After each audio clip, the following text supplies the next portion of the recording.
ಮುಂದಿನ ದಿನ ಸೌಜನ್ಯಳ ವಿರುದ್ಧ ಯಾರ್ಯಾರು ಷಡ್ಯಂತ್ರಗಳನ್ನು ಮಾಡ್ತೀರೋ ಅರೆ ನಿಮ್ಗೆ ಅಣ್ಣಪ್ಪನ ಮಂಜುನಾಥನ ಶಾಪ, ನಿಮ್ಗೆ ಅಣ್ಣಪ್ಪನ ಮಂಜುನಾಥನ ಶಾಪ. ಮೊನ್ನೆಯಿಂದ ಹೇಳ್ತಾ ಇದ್ದೇವೆ, ಎಲ್ಲರಿಗೂ ಹೇಳ್ತಾ ಇದ್ದೇನೆ ನಾನು, ಅತ್ಯಾಚಾರಿಗಳಿಗೆ ನಾನು ಹೇಳುವಂತದ್ದು, ಅಣ್ಣಪ್ಪ ಸ್ವಾಮಿ ಮಂಜುನಾಥ ಸ್ವಾಮಿ ಎದ್ದು ನಿಂತಿದ್ದಾರೆ. ಇದನ್ನು ತಡೆಯುವಂತ ಶಕ್ತಿ ನಿಮ್ಮಲ್ಲಿ ಯಾರಲ್ಲಿ ಸಹ ಇಲ್ಲವೇ ಇಲ್ಲ. ಆ ಕಾರಿಂದ ಇಳಿದ ವ್ಯಕ್ತಿನ ನಾನು ಐಡೆಂಟಿಫೈ ಮಾಡಿದೆ ಅದರಲ್ಲಿ. ಮೇಡಮ್ ಬನ್ನಿ ಕಾರಲ್ಲಿ ಕೂತ್ಕೊಳ್ಳಿ ಅಂತ ಹೇಳಿದ್ರು. ಯಾಕೆ ಅಂತ ಕೇಳಿದೆ ನಾನು. ಕಾರಲ್ಲಿ ಏನೋ ಕೂತ್ಕೋಬೇಕು ಅಂದೆ ನಾನು. ಇಲ್ಲ ಸುಮ್ಮನೆ ಕರಿತಾ ಇದ್ದೀವಿ, ಬನ್ನಿ ಹೋಟ್ಲಿಗೆ ಹೋಗೋಣ ಅಂತ. ನಿಮ್ಗೇನು ಸೌಲಭ್ಯಗಳು ಬೇಕು, ಪಾಪ ನೀವು ಕಷ್ಟದಲ್ಲಿದ್ದೀರಿ ಅಂತ ಕಾಣಿಸುತ್ತೆ, ನಾವು ಏನ್ ಬೇಕು ಅದನ್ನ ಮಾಡಿಸ್ಕೊಡ್ತೀವಿ ಬನ್ನಿ ಅಂತ ಕರೆದು. ಎಲ್ಲಿ ಮಾಡಿಸ್ಕೊಡ್ತೀರಾ, ಯಾರ ಮೇಲೆ ದೂರ ಕೊಡ್ತೀರನೋ ಅವ್ರನ್ನು ನಿಲ್ಸಿ, ನನ್ನ ನಿಲ್ಸಿ, ಆಮೇಲೆ ಈಗ ಯಾರು ಸುಳ್ಳು ಪ್ರಚಾರ ಮಾಡ್ತಿದ್ರ ಅವ್ರ ಜೊತೆಗೆ ನನ್ನನ್ನು ಸಂಪರ್ಕ ಅವ್ರನ್ನು ಮಾಡಿಸಿ ನನ್ನನ್ನು ಮುಖ್ಯವಾಗಿ ಸರ್ ನಾನು SITಗೆ ಹೋಗಿರ್ಬೇಕು. ನಾನು ಧರ್ಮಸ್ಥಳದ ಪ್ರಕೃತಿ ಚಿಕಿತ್ಸಾಲಯದ ಮುಂದೆ ಒಂದು ದೃಶ್ಯವನ್ನ 2012ರಲ್ಲಿ ನೋಡಿದಂತ ದೃಶ್ಯವನ್ನ, ಅದ್ರ ಬಗ್ಗೆ ಒಂದು ದೂರ ಕೊಡ್ಬೇಕು ಅಂತ ಹೋಗಿ SITಗೆ ಕೊಟ್ಟಿದ್ದೆ. ಯಾವಾಗ ಅಂದ್ರೆ ಈಗ ಒಂದೊಂದು ಬ್ಯಾಗ್ ಕೊಟ್ಟಿದಾಗ ಈಗ 17ನೇ ತಾರೀಕಿಂದ ಈಚೆಗೆ ನನ್ಗೆ ಕರೆ ಮಾಡಿದ್ರು. ಅಲ್ಲಿಗೆ ಬರ್ಲಿಕ್ಕೆ ಹೇಳಿ ಕರೆ ಮಾಡ್ತಾನೆ ಇದ್ರು. ಬಟ್ ಒಂದ್ ದಿವಸ ಕರೆಯೋದು, ನೆಕ್ಸ್ಟ್ ಡೇ ಅದನ್ನ ಪೋಸ್ಟ್ಪೋನ್ ಮಾಡೋದು, ಮತ್ತೆ ಅವತ್ತು ನಾನು ಬಸ್ ಇಳಿದು ಮೈಸೂರ್ವರೆಗೂ ಹೋಗೋದು, ಬಸ್ ಹತ್ತಿ ಮತ್ತೆ ಪೋಸ್ಟ್ಪೋನ್ ಮಾಡೋದು, ಇದೇ ರೀತಿ 3 ಸಾರಿ ಅದನ್ನ ಡ್ರಾಪ್ ಮಾಡಿದ್ದಾರೆ. ಅಂದ್ರೆ ನೀವು ಪೋಸ್ಟ್ಪೋನ್ ಮಾಡ್ತಾ ಇರ್ಲಿಲ್ಲ, ಅವರೇ ಪೋಸ್ಟ್ಪೋನ್ ಮಾಡ್ತಾ ಇದ್ರು? ಅದ್ರ ಫಸ್ಟ್ ಡೇ ನಾನು ಹೇಳಿದ್ದೆ ದಿಢೀರ್ ಅಂತ ನಾಳೆ ಬಂದ್ಬಿಡಿ ಅಂತ ಹಾಕಿದ್ರು. ಇವತ್ತು ಸರ್ ನನ್ಗೆ ನಾಳೆ ದಿಢೀರ್ ಅಂತ ಬರೋಕು ಆಗಿದ್ದಿಲ್ಲ, ಚಿಕ್ಕ ಪಾಪು ಇದೆ, ನಾನು ಸ್ಕೂಲ್ಗೆ ಬಿಡ್ಬೇಕು ಹಾಗೆ ಹೀಗೆ ಅಂತೆಲ್ಲ ಹೇಳ್ಕೊಂಡಿದ್ದೆ. ಜೊತೆಗೆ ಅದಕ್ಕೆ ಅವರು ಸರಿ ಅದ್ರ ನಾಳೆ ಬನ್ನಿ 18ಕ್ಕೆ ಬನ್ನಿ ಅಂತಾನೇನು ಹೇಳಿದ್ರು. ಆಮೇಲೆ ಇನ್ನೊಂದೆರಡು ಡೇಟ್ ಕೊಟ್ಟಿದ್ರು ಸರ್. ಆ ಡೇಟ್ಗೆ ಯಾವತ್ತೂ ಕರೀಲಿಲ್ಲ ಅವರು. ಆಮೇಲೆ 20ಕ್ಕೆ ಕರೆದ್ರು. ಸರಿ 20ಕ್ಕೆ ನಾವು ಹೋದ್ವಿ ಸರ್. 20ನೇ ತಾರೀಕು ಎಷ್ಟು ಗಂಟೆಗೆ ಹೋದ್ರಿ ಬೆಳಿಗ್ಗೆ ನೀವು? ಸರ್ ನಾವು ನೈಟು 19ಕ್ಕೆ ನೈಟ್ ಬಸ್ಗೆ ಹೋದ್ವಿ. ನೈಟು ಟ್ರಾವೆಲ್ ಮಾಡಿ ಅಲ್ಲಿಗೆ ರೀಚ್ ಆಗೋದಕ್ಕೆ ಒಂದು 7 ಗಂಟೆ ಆಗಿತ್ತು ನಮ್ಗೆ. ಆಮೇಲೆ ಅಲ್ಲಿ ಒಂದು 8 ಗಂಟೆಗೆ ಒಂಚೂರು ಲೈಟ್ ಆಗಿ ತಿಂಡಿ ತಿನ್ಕೊಂಡು 8:30 ಅಷ್ಟರ ಅಂದ್ರೆ 9:00ವರೆಗೆ ನನ್ಗೆ ಬರಕ್ ಹೇಳಿದ್ರು. ಅಲ್ಲಿಗೆ 9 ಗಂಟೆಗೆ ಬರಕ್ ಹೇಳಿದ್ರು. ಇಲ್ಲಿದೆ ಮೊಬೈಲಲ್ಲಿ ಅವ್ರು ಕಳ್ಸಿರೋದು. ಹೇಳಿ ಮೇಡಮ್. ನಾವು 9 ಗಂಟೆಗೆ ಅಲ್ಲಿಗೆ ರೀಚ್ ಆದ್ವಿ ಸರ್. ಅಲ್ಲಿ ಹೋದಾಗ ಸರಿ ನಾವು ಹೇಳಿದ್ವಿ, ಅವರೆಲ್ಲ ಡೀಟೇಲ್ಸ್ ತಕೊಂಡ್ರು. ಆಮೇಲೆ ಕೂತ್ಕೊಂಡ್ವಿ. ಅವ್ರು ಯಾರು ಬಂದಿರ್ಲಿಲ್ಲ ಸರ್. 11 ಗಂಟೆಗೆ ಬಂದ್ರು ಅವರು. 11 ಗಂಟೆಗೆ ಬಂದ ನಂತರ ನನ್ನನ್ನ ಕರೆದ್ರು. ಗ್ರೌಂಡ್ ಫ್ಲೋರ್ ಅಲ್ಲಿ ಒಂದು ರೂಮ್ ಒಳಗೆ ಕರೆದ್ರು. ಹೋದೆ ಸರ್ ನಾನು. ಹೋಗ್ಬೇಕಾದ್ರೆ ಫಸ್ಟ್ ಇದ್ದವರು ಸುಹಾಸ್ ಅಂತ PSI. ಅವರು ಕೇಳಿದ್ರು. ಫಸ್ಟ್ ಕೇಳಿದ್ದೆ, ನೀವ್ ಎಲ್ಲಿಂದ ಬರ್ತಾ ಇದ್ದೀರಿ, ಯಾವ ಊರು, ಮತ್ತೆ ನನ್ನ ಡೀಟೇಲ್ಸ್, ನಿಮ್ದು ಇದೆಂತದ್ದು, ಎಲ್ಲಿ ವಾಸ, ಬಾಡಿಗೆ ಮನೆನಾ, ಸ್ವಂತ ಮನೆನಾ, ಮತ್ತೆ ನಿಮ್ಗೆ ಎಷ್ಟು ಜನ ಮಕ್ಕಳು, ನಿಮ್ಗೆ ಎಜುಕೇಶನ್ ಎಲ್ಲಿ ಆಗಿದ್ದು, ಮತ್ತೆ ನಿಮ್ಮ ಮಕ್ಕಳು ಎಷ್ಟು ಜನ, ಅವ್ರು ಏನು ಓದ್ತಾ ಇದ್ದಾರೆ, ಅಥವಾ ಅವ್ರಿಗೆ ಮದುವೆ ಆಗಿದ್ರೆ ಅವ್ರು ಯಾವ ಊರಿಗೆ ಮದುವೆ ಮಾಡಿದ್ದೀರಾ, ಅದ ನಂತರ ನಿಮ್ಮ ಅಳಿಯಂದ್ರೆ ಏನ್ ಕೆಲಸ ಮಾಡ್ತಾರೆ, ಎಲ್ಲಿ ಕೆಲಸ ಮಾಡ್ತಾರೆ, ನಿಮ್ಮ ಬೀಗರು ಇಬ್ರು ಇದ್ದಾರ,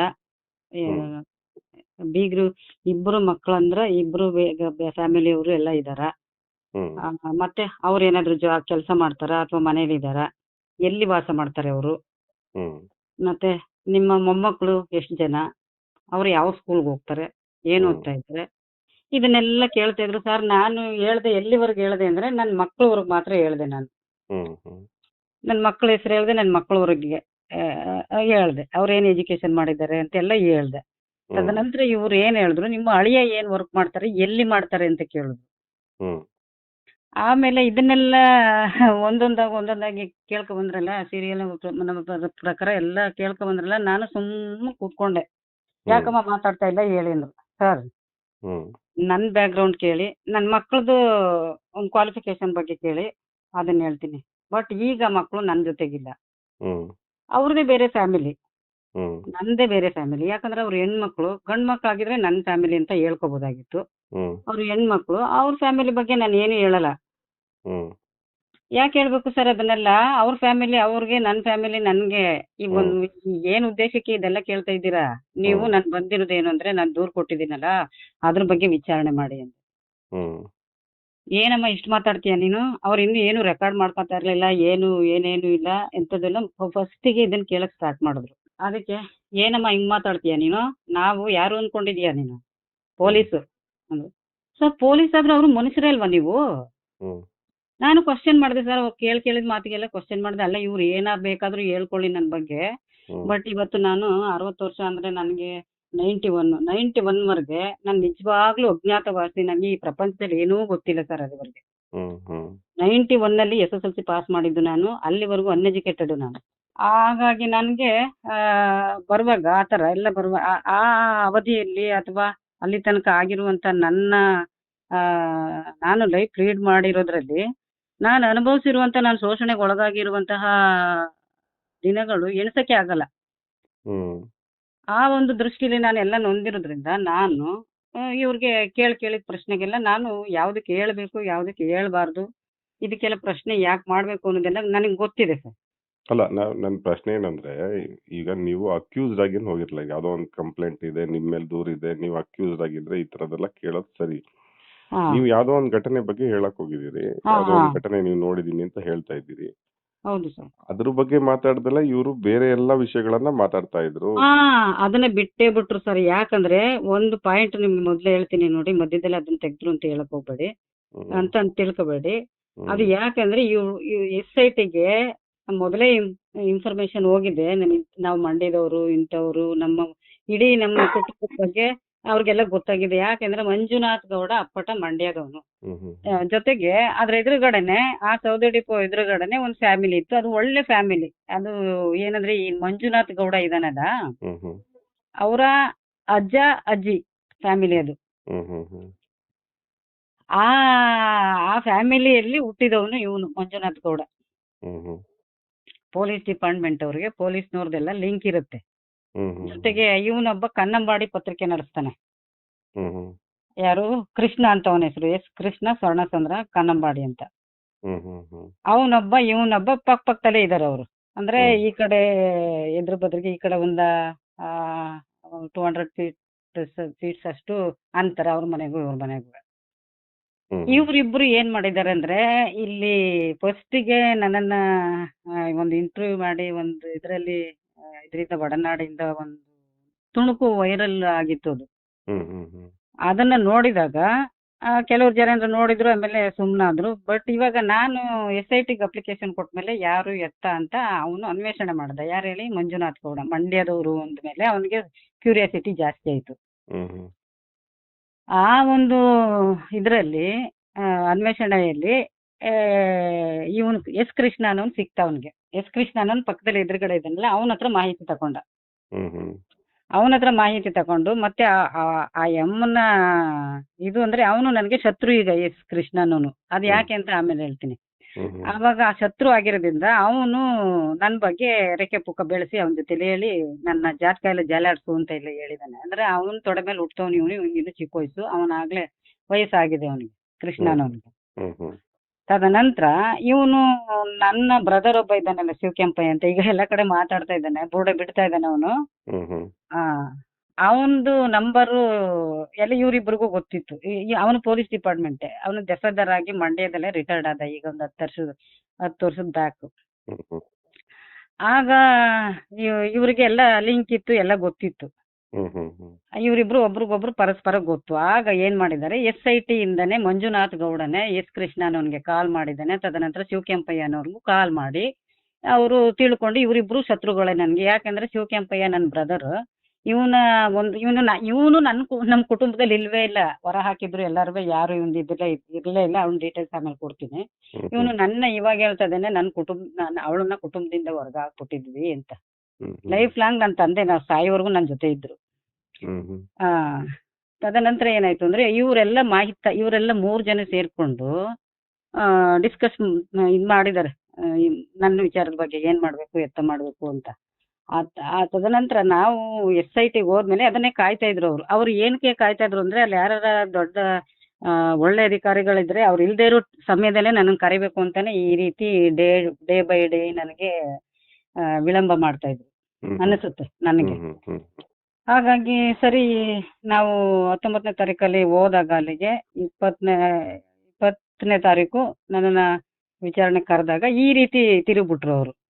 ಸರಿ, ಈಗ ಸುಹಾಸ್ ಅವ್ರು ಅಷ್ಟೆಲ್ಲ ಕೇಳಿದ್ರು, ಆಮೇಲೆ ಮಂಜುನಾಥ್ ಗೌಡ್ರು ಬಂದಿದ್ದೆ ಯಾವಾಗ? ಇದು ಕೇಳ್ತಾ ಇರುವಾಗ್ಲೇ ಇದನ್ನೆಲ್ಲ ಕೇಳ್ತಾ ಇರುವಾಗ ಅವಾಗ ನಾನು ಹೇಳ್ದೆ, ನೋಡಿ ಸರ್, ನನ್ನ ಬಗ್ಗೆ ಏನ್ ಬೇಕಾದ್ರೂ ಕೇಳಿ, ನನ್ನನ್ನು ಯಾವುದೇ ತನಿಖೆಗೆ ಒಳಪಡಿಸಿ, ನನಗೆ ಅಭ್ಯಂತರ ಇಲ್ಲ. ನನ್ನ ಮಕ್ಳ ಬಗ್ಗೆನೂ ಈಗ ಕೊಟ್ಟಿದ್ದೀನಿ ಡೀಟೇಲ್ಸ್. ಬಟ್ ಅವ್ರ ಫ್ಯಾಮಿಲಿ ಇದೆಲ್ಲ, ಅವ್ರ ಬಗ್ಗೆ ನಾನು ಡೀಟೇಲ್ಸ್ ಕೊಡಲ್ಲ. ಈಗ ಒಂದ್ ವೇಳೆ ನೀವು ಅಲ್ಲಿ ಹೋಗಿ ಕೇಳಿದಾಗ ಈ ಅಮ್ಮನಿಗೆ ಏನಕ್ಕೆ ಬೇಕು, ಈಗ ನಮ್ಮನ್ನ ಯಾಕೆ ಕೇಳ್ತಾ ಇದ್ದಾರು ಅಂತ ಅವ್ರಿಗೆ ಬೇಜಾರಾಗಲ್ವಾ? ಹೌದು. ಅವ್ರಿಗೆ ನಾನು ಅವ್ರ ಬಗ್ಗೆ ಏನು ಡೀಟೇಲ್ಸ್ ಕೊಡಕ್ಕಾಗಲ್ಲ, ಅವ್ರ ಬಗ್ಗೆ ನಿಮ್ ಬಾಯಿನೂ ಹಾಕ್ಬೇಡಿ, ನಿಮ್ಗೆ ಅಷ್ಟು ಅಧಿಕಾರ ಇಲ್ಲ ಅಂತಾನೆ ಹೇಳ್ದೆ ನಾನು. ಏನಮ್ಮ ನಮ್ಗೆ ನೀನು ಕೊಡ್ತೀಯಾ, ನಿನ್ನ ಹೇಳಿಕೆ ಮೇಲೆ ನಾನು ಇದ್ ಮಾಡ್ಬೇಕಂದ್ರೆ, ಹೌದು ಸರ್ ನಾನು ದೂರದಾರಳು ಅಲ್ವಾ ಅಂತ ಹೇಳ್ತಾ ಇದ್ದೆ. ಅಷ್ಟೊತ್ತಿಗೆ ಆಮೇಲೆ ಹೇಳ್ದೆ, ಅಲ್ಲಲ್ಲ ನೀವು ಬಲವಂತವಾಗಿ ಇದನ್ನೆಲ್ಲ ಇದ್ ಮಾಡಕ್ ಹೋದ್ರೆ, ನಿಜಕ್ಕೂ ನೀವೇನಾರ ಅಲ್ಲಿಗೆ ಹೋದ್ರೆ ನಾನು ಇಲ್ಲೇ ಸೂಸೈಡ್ ಮಾಡ್ಕೊಬಿಡ್ತೀನಿ. SIT ಅವ್ರು ಇದೇ ತರ ಟಾರ್ಚರ್ ಕೊಟ್ರು ಅಂತ ಬರೆದು ಎಲ್ಲಾ ಕಡೆ ತಿಳಿಸ್ಬಿಟ್ಟು ಅಂತಾನೆ ಹೇಳ್ದೆ ಅವ್ರಿಗೆ. ಅಷ್ಟೊತ್ತಿಗೆ ಇವನ್ ಬಂದ ಮಂಜುನಾಥ ಗೌಡ. ಅಲ್ಲ, ನಾನು ಅವನು ಇವನು ಅಂತ ಯಾಕೆ ಮಾತಾಡ್ತೇನೆ ಅಂದ್ರೆ ಸರ್, ಅವ್ರು ನನ್ನ ನಡ್ಸ್ಕೊಂಡಿರೋ ರೀತಿ ಆಗಿದೆ. ಅವರು ನಿಮ್ಗೆ ಏಕವಚನದಲ್ಲಿ ಮಾತಾಡ್ತಿದ್ರ ಹೆಂಗೆ? ಈಗ ಆನ್ ಅಂಡ್ ಆಫ್ ಮಾಡ್ಕೊಂಡು, ಯಾವ್ದಾ ರೆಕಾರ್ಡರು ಮತ್ತೆ ಕ್ಯಾಮ್ರಾ ಇದನ್ನೆಲ್ಲ ಆನ್ ಅಂಡ್ ಆಫ್ ಮಾಡ್ಕೊಂಡು, ಅವ್ರಿಗೆ ಬೇಕಾದಾಗ ಆನ್ ಮಾಡ್ಕೊಂಡು ಅವಾಗ ಹೇಳಿ ಇವಾಗ ಅನ್ನೋದು. ಆಮೇಲೆ ಏನಮ್ಮ ನೀನ್ ಹೇಳದ್ ನಾವ್ ಕೇಳಲ್ಲ ಕಣಮ್ಮ, ನಾವ್ ಹೇಳ್ದಂಗೆ ನೀನ್ ಕೇಳ್ಬೇಕು, ನಾವ್ ಪೊಲೀಸ್ ಭಾಷೆ ಏನು ಅನ್ಕೊಂಡಿದ್ಯೆ, ಈ ತರ ಎಲ್ಲ ಮಾತಾಡ್ಕೊಂಡಿದ್ರು. ಸರಿ, ಇದಾದ್ಮೇಲೆ ಎಷ್ಟು ಕ್ರೂಯಲ್ ಅನಿಮಲ್ ತರ ವರ್ತಿಸಿದ್ರು. ಜೊತೆಗೆ ಇವನ್ ಮಂಜುನಾಥ್ ಗೌಡ ಬಂದವನೇ ಬಂದ, ಅವನು ಏನು ನಾನು ಇನ್ನೇನು ಕೇಳಿ ಏನು ಇಲ್ಲ, ಯಾರು ಇವರು ಏನ್ ನಡೆಸಿದ್ರೆ ಏನು ಗೊತ್ತಿಲ್ಲ, ಏಕ್ದಮ್ ಬಂದ. ನೀನು ಮೀಡಿಯಾಗಳ ಮುಂದೆ ನಿಂತ್ಕೊಂಡು ಮಾತಾಡ್ದಂಗಲ್ಲ ಪೊಲೀಸ್ನವ್ರ ಮುಂದೆ ಮಾತಾಡೋದು, ಬಾ ನಿನಗಿದೆ, ಇಲ್ಲಿ ಬೇಡ ಬಾ ಮೇಲ್ಗಡೆ ಹೋಗೋಣ ಬಾ ಸುಹಾಸ್ ಅಂದ್ಬಿಟ್ಟು ಅವನು ನನ್ನನ್ನು ಕರ್ಕೊಂಡು ಏನ್ ಬಂದ ತಕ್ಷಣ ನನ್ಗೆ ಹರ್ಟ್ ಮಾಡಿದ್ದು. ಎಂತದು ಒಂಥರ ಬೆದರಿಕೆ ಹಾಕೋದು, ನಡ್ಕ ಹುಟ್ಟಿಸೋ ತರ. ಆದ್ರೆ ನಾನ್ ಹೇಳ್ದೆ, ನಾನು 2ನೇ ಸುಜಾತ್ ಭಟ್ಟ ಆಗಲ್ಲ, ನಡೀರಿ ಎಲ್ಲಿಗೆ ಹೋಗ್ಬೇಕು ಅಲ್ಲಿಗೆ ಬರ್ತೀನಿ ಅನ್ಕೊಂಡು ನಾನು ಬಂದೆ ಅವ್ರ ಹಿಂದೆಗಡೆನೆ ಸರ್. ಹೋದೆ. ಹೋಗುವಾಗ ಸರಿ ಅಲ್ಲಿ ಬಂದ್ಬಿಟ್ಟು ಇನ್ನು ಕ್ಯಾಮ್ರಾ ಆನ್ ಮಾಡಿರ್ಲಿಲ್ಲ, ಇದೆಲ್ಲ ಮಾಡಿರ್ಲಿಲ್ಲ. ಏನಮ್ಮ ನಿಂದು ಏನ್ ಅಷ್ಟು ಜೋರಾಗಿ ಒದರ್ಕೊತಾ ಇದ್ದಲ್ಲ, ನೀನ್ ಏನು ಯಾರು ನಿನ್ ಬ್ಯಾಕ್ ಗ್ರೌಂಡ್ ಏನು ಎಲ್ಲ ಸ್ಟಡಿ ಮಾಡಿದೀನಿ ಅಂತ. ಹೆಂಗ್ ಸ್ಟಡಿ ಮಾಡಿದ್ರಿ ಸರ್, ನಾನು ಇನ್ನು ಇವಾಗ ತಾನೇ ಬಂದಿದ್ದೀನಲ್ಲ ಅಂದೆ ನಾನು. ನೀನ್ ನಮಗ್ ಕ್ವಶನ್ ಹಾಕುದಲ್ಲ, ನಾವ್ ಹಾಕೋ ಕ್ವಶನ್ಗೆ ಆನ್ಸರ್ ಮಾಡು. ಪ್ರಜಾಪ್ರಭುತ್ವ ಅಂದ್ರೆ ಅವ್ರಿಗೂ ವಾಕ್ ಸ್ವಾತಂತ್ರ್ಯ ಇದೆ, ಮತ್ತೆ ತಪ್ಪಿಲ್ದವರು ಕೂಡ ನಾವು ಶಿಕ್ಷೆಗೆ ಒಳಗಾಗುವಂತಹ ಒಂದು ನೋವನ್ನು ಅನುಭವಿಸೋಕೆ ನಮ್ಗೇನು ಇಲ್ಲ, ಅಂತದೇನು ಆಗಿಲ್ಲ. ನಾನು ಆರೋಪಿನೂ ಅಲ್ಲ, ನೀವು ನನ್ಗೆ ತೊಂದರೆ ಕೊಡೋಕ್ಕೂ ಆಗಲ್ಲ ಅಂತ ಹೇಳಿದೆ. ಅದು ಮುಂದೆ ನೋಡ್ಕೊಳ್ಳೋಣ, ಕೂತ್ಕೋ ಈಗ. ಆಯ್ತು ಸರಿ ಅಂದ್ಬಿಟ್ಟು ಕೂತ್ಕೊಂಡೆ. ಕೇಳಿದ್ರು, ಅವನು ಇದೇ ತರ ಕೇಳ್ದೆ, ನನ್ನ ಬ್ಯಾಕ್ ಗ್ರೌಂಡ್ ಎಲ್ಲ ಕೇಳಕ್ ಸ್ಟಾರ್ಟ್ ಮಾಡಿದೆ. ಸರ್, ನಾನು ನಿಮ್ಗೆ ನನ್ನ ವಿಚಾರ ಮಾತ್ರ, ನನ್ನ ಫ್ಯಾಮಿಲಿ ಬಗ್ಗೆ ಮಾತ್ರ ನಾನು ಹೇಳ್ತೀನಿ, ನೀವು ಎಷ್ಟೇ ಜನ ಕೇಳಿದ್ರು ಅಷ್ಟೇ. ನನ್ನ ಬೀಗ್ರು ಫ್ಯಾಮಿಲಿವರೆಗೆ, ನನ್ನ ಮೊಮ್ಮಕ್, ಆಮೇಲೆ ನಿಮ್ಮ ಮೊಮ್ಮಕ್ಳು ಯಾವ ಸ್ಕೂಲಲ್ಲಿ ಓದ್ತಾರೆ ಅಂತ ಕೇಳಿದ್ರು. ಇದೆಲ್ಲ ಯಾಕೆ ಬೇಕು ಸರ್ ಅವ್ರಿಗೆ? ನೋಡಿ, ಇವೆಲ್ಲ ಬೇಕಾಗಿಲ್ಲ. ಯಾಕೆ ಎಲ್ಲಾರು ಮಾಡತ್ತಾರ, ನೀವು ಮಾಡಿ. ನನ್ನ ಮೊಮ್ಮಕ್ಳು, ನನ್ನ ಅಳಿಯಂದ್ರು, ನನ್ನ ಬೀಗ್ರು ಎಲ್ಲಾರ ಹತ್ರನು ಹೋಗಿ ಅವ್ರ ಹತ್ರ ಎಲ್ಲ ಅವ್ರಿಗೆಲ್ಲ ಒಂದು ತಲೆನೋವು ತಂದು, ಅವರು ನನಗೆ ಕ್ಯಾಕರಿಸಿ ಹೋಗ್ದು, ನೀನ್ ಯಾಕೆ ಹೋಗಿದ್ದೀಯ ಅಲ್ಲಿಗೆ ಅಂತ ಹೇಳಿ ನನಗೆ ಅವಮಾನ ಆಗಿ, ಅಥವಾ ನಾನು ಸೂಸೈಡ್ ಮಾಡ್ಕೋಬೇಕು, ಇಲ್ಲಾಂದ್ರೆ ನಾನು ಹುಚ್ಚಿಯಂಗೆ ಸುಜಾತ ಭಟ್ ತರ ಎದ್ಬಿಡ್ಬೇಕಾ ಅಂತ ಕೇಳಿದೆ. ತುಂಬಾ ಮಾತಾಡ್ತೀಯ ಕಣಮ್ಮ ನೀನು ಅಂದ್ರು. ಮಾತು ಬಂದಂಗ ಮಾತಾಡ್ಬೇಕು ಸರ್, ಮಾತು ಬರ್ದೇ ಇರೋ ಕಾಲ ಬೇರೆ ಇತ್ತು ನಂದು, ಈಗ ಮಾತು ಕಲ್ಸಿರೋರೇ ಇದಾರೆ ಈಗ ನಿಮ್ಮಂತವ್ರು ಅಂತ. ಆಮೇಲೆ ನನ್ನ ಬ್ಯಾಕ್ ಗ್ರೌಂಡ್ ಎಲ್ಲ ಗೊತ್ತು ಅಂತ ಹೇಳಿದ್ರಲ್ಲ, ಹೇಗೆ ಅಂತ ಹೇಳ್ದ ಅಂತ ನಾನು ಕೇಳಿದೆ. ಸರ್, ಒಂದ್ ಚೂರ್ ಕ್ಲೂ ಕೊಟ್ಟವನು. ಸ್ವರ್ಣಸುಂದರ ಗೊತ್ತಾ ನಿಮ್ಗೆ? ನೀವು ಸೌದೆ ಡಿಪೋ ಇಟ್ಟಿದ್ರಿ ಗೊತ್ತಾ ಅಂದೆ. ಹೆಂಗ್ ಗೊತ್ತು ನಿಮ್ಗೆ ಅಂದೆ. ಆಮೇಲೆ ನಿಮ್ ಸೌದೆ ಡಿಪೋ ಎದುರುಗಡೆ ನಂಜುಂಡಣ್ಣ ಅಂತ ಇದ್ರು ಗೊತ್ತಾ ಅಂದ. ಓಹೋ, ಅವಾಗ ಫೇಸ್ ಕಟ್ ಅಬ್ಸರ್ವ್ ಮಾಡಿದೆ ನಾನು. ಗೊತ್ತಾಯ್ತು ಬಿಡಿ, ನೀವ್ ಯಾರ ಮಗ, ನಿಮ್ಮ ಅಪ್ಪ ಯಾರು, ನಿಮ್ಮ ಅಮ್ಮ ಯಾರು ಅಂತ. ಆದ್ರೆ ಅವ್ರದ್ದು ಒಳ್ಳೆ ಫ್ಯಾಮಿಲಿ ಸರ್. ಅವ್ರು ಅವ್ರ ಕುಟುಂಬ ಇದೆಲ್ಲ ಒಳ್ಳೆ ಸಭ್ಯ ಕುಟುಂಬ ಅದು. ಇವನು ಇವ್ರ ಜೊತೆ ಎಲ್ಲ ಸೇರ್ಕೊಂಡು ನನ್ನ ಈ ರೀತಿ ಪಾತಾಳಕ್ಕೆ ಕುಗ್ಗಿಸಕ್ಕೆ ನೋಡ್ತಾ ಇದ್ದಾನೆ. ಆಮೇಲೆ ಹಿಂಗೆ ಮಾಡಿ ಟೈಮ್ ವೇಸ್ಟ್ ಮಾಡಿದ್ರು ಸರ್, ನನ್ಗೆ ಮೆಂಟಲಿ ಟಾರ್ಚರ್ ಕೊಟ್ಟು. ಆಮೇಲೆ ಇವನ್ ಕ್ವಶನ್ ಕೇಳೋದಕ್ಕೆ ಅವರು ಜಾಸ್ತಿ ಮಾತಾಡ್ಬೇಡ ಕಣಮ್ಮ, ಕೇಳೋದಕ್ಕೆ ಅಷ್ಟೇ ಆನ್ಸರ್ ಮಾಡು ನೀನು. ನನಗೆ ಬೇಜಾರಾಗೋದು. ಅವಾಗ ನಾನು ಸುಮ್ಮನೆ ಮೌನವಾಗಿ ಕೂತ್ಕೋತಾ ಇದ್ದೆ. ಇದೇ ತರ ಟೈಮ್ ವೇಸ್ಟ್ ಮಾಡ್ತಾ ಇದಾರೆ ಅವ್ರು, ಉದ್ದೇಶಪೂರ್ವಕವಾಗಿ ನನ್ನನ್ನು ಟೈಮ್ ವೇಸ್ಟ್ ಮಾಡಿ. ಅವ್ರು ಏನ್ ತಿಳ್ಕೊಂಡಿದ್ದಾರೆ ಅಂದ್ರೆ, ಫಸ್ಟಿಗೆ ನನ್ನ ಜೊತೆ ಯಾರು ಬಂದಿಲ್ಲ ಅಂತ, ನಾನು ಒಬ್ಳೆ ಬಂದಿದ್ದೀನಿ ಅಂತ ತಿಳ್ಕೊಂಡಿದ್ದಾರೆ. ಇವ್ರ ಮೆಂಟಾಲಿಟಿ ಏನಿತ್ತು ಅಂದ್ರೆ, ನೈಟ್ ಮಾಡ್ಬಿಟ್ಟು ನೈಟ್ ನಾನು ಏನಾರ ಒಬ್ಳೇ ಇದ್ದಾಳೆ ಈ ಅಮ್ಮ, ನೈಟ್ ಮಾಡ್ಬಿಟ್ಟು ನೈಟ್ ಹೋಗುವಾಗಾದ್ರೂ ಇವಳನ್ನ ಅಟ್ಯಾಕ್ ಮಾಡ್ಬೇಕು, ಇಲ್ಲಾಂದ್ರೆ ಇಲ್ಲೇ ಏನಾದ್ರು ಇದನ್ನ ನನ್ನ ಅಣ್ಣ ಇದಾನಲ್ಲ ಶಿವಕೆಂಪಯ್ಯ ಅವ್ನು ಕೊಟ್ಟಿದ್ದಾನೆ, ಕುಮ್ಮಕ್ಕು ಐಡಿಯಾ ಎಲ್ಲ ಅವ್ನು ಕೊಟ್ಟಿದ್ದಾನೆ ಅವ್ರಿಗೆ. ಆ ಐಡಿದ ಮೇಲೆ ಇವ್ರು ಏನ್ ಮಾಡ್ತಾ ಇದಾರೆ, ಡಿಲೇ ಮಾಡ್ತಾ ಇದಾರೆ. ಡಿಲೇ ಮಾಡಿ ಮಾಡಿ ಮಾಡಿ ಕೊನೆಗೆ ಆಯ್ತು 12:30 1 ಗಂಟೆ ಟೈಮಲ್ಲೇನೋ ಒಂಚೂರು ಹೇಳಿಕೆ ತಕೊಂಡ್ರು. ಏನ್ ನೋಡಿದ್ರಿ ನೀವು ಅಲ್ಲಿ ಅಂತ. ನಾನು ನೋಡಿದ್ದು ಹೇಳ್ದೆ ಸರ್, ಈ ತರ ನಾವು ಹೋಗಿದ್ವಿ ಧರ್ಮಸ್ಥಳಕ್ಕೆ ನೈಟ್ ಹೋಗಿ ಬೆಳಗಿನ ಜಾವ ದರ್ಶನ ಎಲ್ಲ ಮಾಡ್ಕೊಂಡು ಮಧ್ಯಾಹ್ನ ಊಟ ಎಲ್ಲ ಮುಗಿಸ್ಕೊಂಡು 3:50ಕ್ಕೆ ನಾವು ಶಾಂತಿ ಮಂದಿರ ಹತ್ರ ಬಂದ್ವಿ. ತುಂಬಾ ಮಳೆ ಬರ್ತಾ ಇತ್ತು ಅಲ್ಲಿ, ಇದು ಮೋಡ ತುಂಬಾ ಕೌದಿತ್ತು, ಕಗ್ಗತ್ತಲ ತರ ಆಗಿತ್ತು. ಇಲ್ಲಿಂದ ಹೋಗುವಾಗ ಒಂಚೂರು ಪರವಾಗಿರ್ಲಿಲ್ಲ ಆಟೋ ಹೋದಾಗ. ಅಲ್ಲಿಗೆ ಹೋಗುವಾಗ ಜೋರ್ ಮಳೆ ಸ್ಟಾರ್ಟ್ ಆಯ್ತು. ಮತ್ತೆ ಆಟೋ ಇಳಿದ ತಕ್ಷಣ ನಾವು ಅಲ್ಲೇ ಪಕ್ಕದಲ್ಲಿದ್ದು ಬಸ್ ಸ್ಟ್ಯಾಂಡ್ ಒಳಗೆ ಓಡೋಗಿ ನಿಂತ್ಕೊಂಡ್ವಿ. ನಿಂತ್ಕೊಂಡು ಎಲ್ಲ ಆಟೋದಲ್ಲೇ ಕೂತ್ಕೊಂಡು ಬಿಟ್ಟಿದ್ವಿ. ಅದಕ್ಕೆ ಎಲ್ಲ ಒರೆಸ್ಕೊತಾ ಇದ್ದು ಮಾಡ್ಬೇಕಾದ್ರೆ ಚಿಕ್ಕವಲ್ಲೆಲ್ಲ ಒರೆಸ್ಕೊಂಡು ಮತ್ತೆ ಅಲ್ಲಿ ಕೂತ್ಕೊಳ್ಳೋಣ ಮಾಡೋಣ ಅನಿಸ್ತಿದ್ದೆ. ನೋಡಿದ್ವಿ ಪ್ರಕೃತಿ ಚಿಕಿತ್ಸಾ ಎಲ್ಲ ಇದೆ ಎದುರುಗಡೆ, ಯಾರು ಜನ ಕಾಣಿಸ್ತಿಲ್ಲ. ಮತ್ತೆ ಇದೇನು ಗಿಡ ಮರ ಎಲ್ಲ ದೊಡ್ಡದಾಗಿ ಬೆಳೆದಿದ್ವಿ. ನಮ್ಗೆ ಒಳಗಡೆ ಹೋಗಿ ಒಂಚೂರು ಅಳುಕಾಯ್ತು. ಅದಕ್ಕೆ ಯಾರು ಬಂದ್ರೆ ಹೋದ್ರೆ ಕೇಳೋಣ ವಿಚಾರಿಸೋಣ ಅಂತ ಮಾತಾಡ್ಕೊತ ನಿಂತಿದ್ವಿ ಅಲ್ಲೇ. ಅಷ್ಟರಲ್ಲಿ ಇವ್ರು ಏನ್ ಮಾಡಿದ್ರು ಅಂದ್ರೆ ಬೈಕ್ಗಳಲ್ಲಿ ಓಡಾಡ್ತಾ ಇದ್ರು ಒಂದ್ 3-4 ಜನ. ಒಂದ್ ಬೈಕಲ್ಲಿ ಇಬ್ರು, ಒಂದ್ ಬೈಕಲ್ಲಿ ಒಬ್ಬ, ಒಂದ್ ಬೈಕಲ್ಲಿ 3 ಜನ. 3 ಜನ ಬಂದಿದ್ ಬೈಕವ್ರು ಇವ್ರ ಜೊತೆ ಮಾತಾಡ್ಕೊಂಡು ಹೊರಟೋಗ್ಬಿಟ್ರು. ಇಬ್ರು ಬಂದಿದ್ ಬೈಕಲ್ಲಿ ಇದ್ದವನು ಒಬ್ಬ ಈ ಕಡೆ ಬರ್ತಾ ಇದ್ದ. ಅಷ್ಟೊಳಗೊಂದು ಆಟೋ ಬಂತು. ಆಟೋದಲ್ಲಿ ಇದ್ದವನ ಜೊತೆ ಇವ್ರು 3 ಜನ ಸೇರ್ಕೊಂಡು ಏನ್ ಮಾಡಿದ್ರು, ಮಾತುಕತೆ ಮಾಡ್ಕೊಂಡು ನಮ್ಮ ಹತ್ರ ಬಂದ್ರು. ನಮ್ಮ ಹತ್ರ ಬಂದು ಇದೆಲ್ಲ ಒಂದ್ 2 ನಿಮಿಷ 3 ನಿಮಿಷದೊಳಗೆ ಆಯ್ತು. ಬಂದ್ರು ನಮ್ಮ ಹತ್ರ ಬಂದ್ಬಿಟ್ಟು ಅವನು ತೊದ್ಲಿಸ್ಕೊಂಡಿದ್ದವನು ಒಬ್ಬ ಬಂದ್ಬಿಟ್ಟು ಕೇಳ್ದ, ಅದು ಮಳೆ ಬರ್ತಾ ಇತ್ತು, ಸ್ವಲ್ಪ ಕಡಿಮೆ ಆಯ್ತು. ಅವಾಗ ಹತ್ತಿ ಆಟೋ ಅಲ್ಲೇ ನಮ್ಮ ಮುಂದೆನೆ ಆಟೋ ನಿಲ್ಸ್ಬಿಟ್ಟು ಮೇಲೆ ಬಂದ ಬಸ್ ಸ್ಟ್ಯಾಂಡ್ ಒಳಗಡೆ. ನಾವು ನಿಂತಿದ್ವಿ, ಅವನು ಬಂದು ನಿಂತ್ಕೊಂಡ. ಆಂಟಿ ಬರೀ ಸ್ಟಾರ್ಟಿಂಗ್ ಅಲ್ಲಿ ಅವ್ನು ತೊದ್ಲಿಸ್ಕೊಂಡು ಕೇಳ್ದ, ನೀವು ಯಾಕೆ ಆಂಟಿ ಇಲ್ಲಿ ಕೂತಿದ್ದೀರಾ, ಇಲ್ಲಿ ಬಂದಿದ್ದೀರಾ, ಏನ್ ವಿಷಯ ಅಂತೆಲ್ಲ ಕೇಳ್ದ ಅವನು. ಅದಕ್ಕೆ ನಾವ್ ಹೇಳಿದ್ವಿ, ನೋಡಪ್ಪ ನಾವು ಮಂಡ್ಯದಿಂದ ಬಂದಿದ್ದೀವಿ, ರಾತ್ರಿ ಬಂದು ದೇವಸ್ಥಾನದಲ್ಲೆಲ್ಲ ಮುಗಿಸ್ಕೊಂಡು ಈಗ ಬಂದ್ವಿ, ಇಲ್ಲಿ ಡಾಕ್ಟರ್ ಇರ್ತಾರ ಇವಾಗ ಅಂತ ಕೇಳ್ದೆ ನಾನು. ಅವ್ನು ತೊದ್ಲಿಸ್ಕೊಂಡೆ, ಯಾಕೆ ಅಂತ ಕೇಳ್ದ ಇದೇ ತರ. ನಾವು ಹೇಳಿದ್ವಿ ಹಿಂಗೆ ನೋಡಿ, ಇಲ್ಲಿ ನಮ್ಮ ಇದೆಲ್ಲ ಸ್ಕಿನ್ ಅಲರ್ಜಿ ಆಗ್ಬಿಟ್ಟಿದೆ, ಅದಕ್ಕೆ ಒಂಚೂರು ವಿಚಾರಿಸ್ಕೊಂಡು ನಾವು ಯಾವಾಗ ಬರ್ಬೇಕು ಏನು ಅಂತ, ಆಮೇಲೆ ಅಮೌಂಟ್ ಬಗ್ಗೆ ಎಲ್ಲ ಮಾತಾಡ್ಬೇಕಾಗಿತ್ತು, ವಿಚಾರಿಸ್ಕೊಂಡು ಹೋಗೋಣ ಅಂತ ಬಂದ್ವಿ ಅಂತ ಇವನ ಹತ್ರ ಮಾತಾಡಿದ್ವಿ. ಸರಿ, ಅವನೇನ್ ಹೇಳ್ದ, ಆಂಟಿ ಇಲ್ಲಿ ಡಾಕ್ಟರ್ ಇಲ್ಲಿ ಇಲ್ಲ ಇವಾಗ, ಈಗ ಡಾಕ್ಟ್ರು ಇಲ್ಲ ಇಲ್ಲಿ, ನೀವು ಬಂದಿರೋದು ವೇಸ್ಟು, ನೀವು ಹೊರಟು ಬಿಡಿ ಆಂಟಿ, ತುಂಬಾ ಮಳೆ ಬಂತು ಮತ್ತೆ ಕತ್ಲಾಗ್ತಾ ಇದೆ ಅಂತೆಲ್ಲ ಹೇಳ್ದೆ. ಆಮೇಲೆ ನೀವೀಗ ಎಲ್ಲಿಗೆ ಹೋಗ್ಬೇಕು, ಮಂಡ್ಯಕ್ಕೆ ಹೋಗ್ಬೇಕಾ ಅಂದ. ಇಲ್ಲ ಸುಬ್ರಹ್ಮಣ್ಯಂಗೆ ಹೋಗ್ಬೇಕು ನಾವು ಅಂತ ಹೇಳಿದ್ವಿ.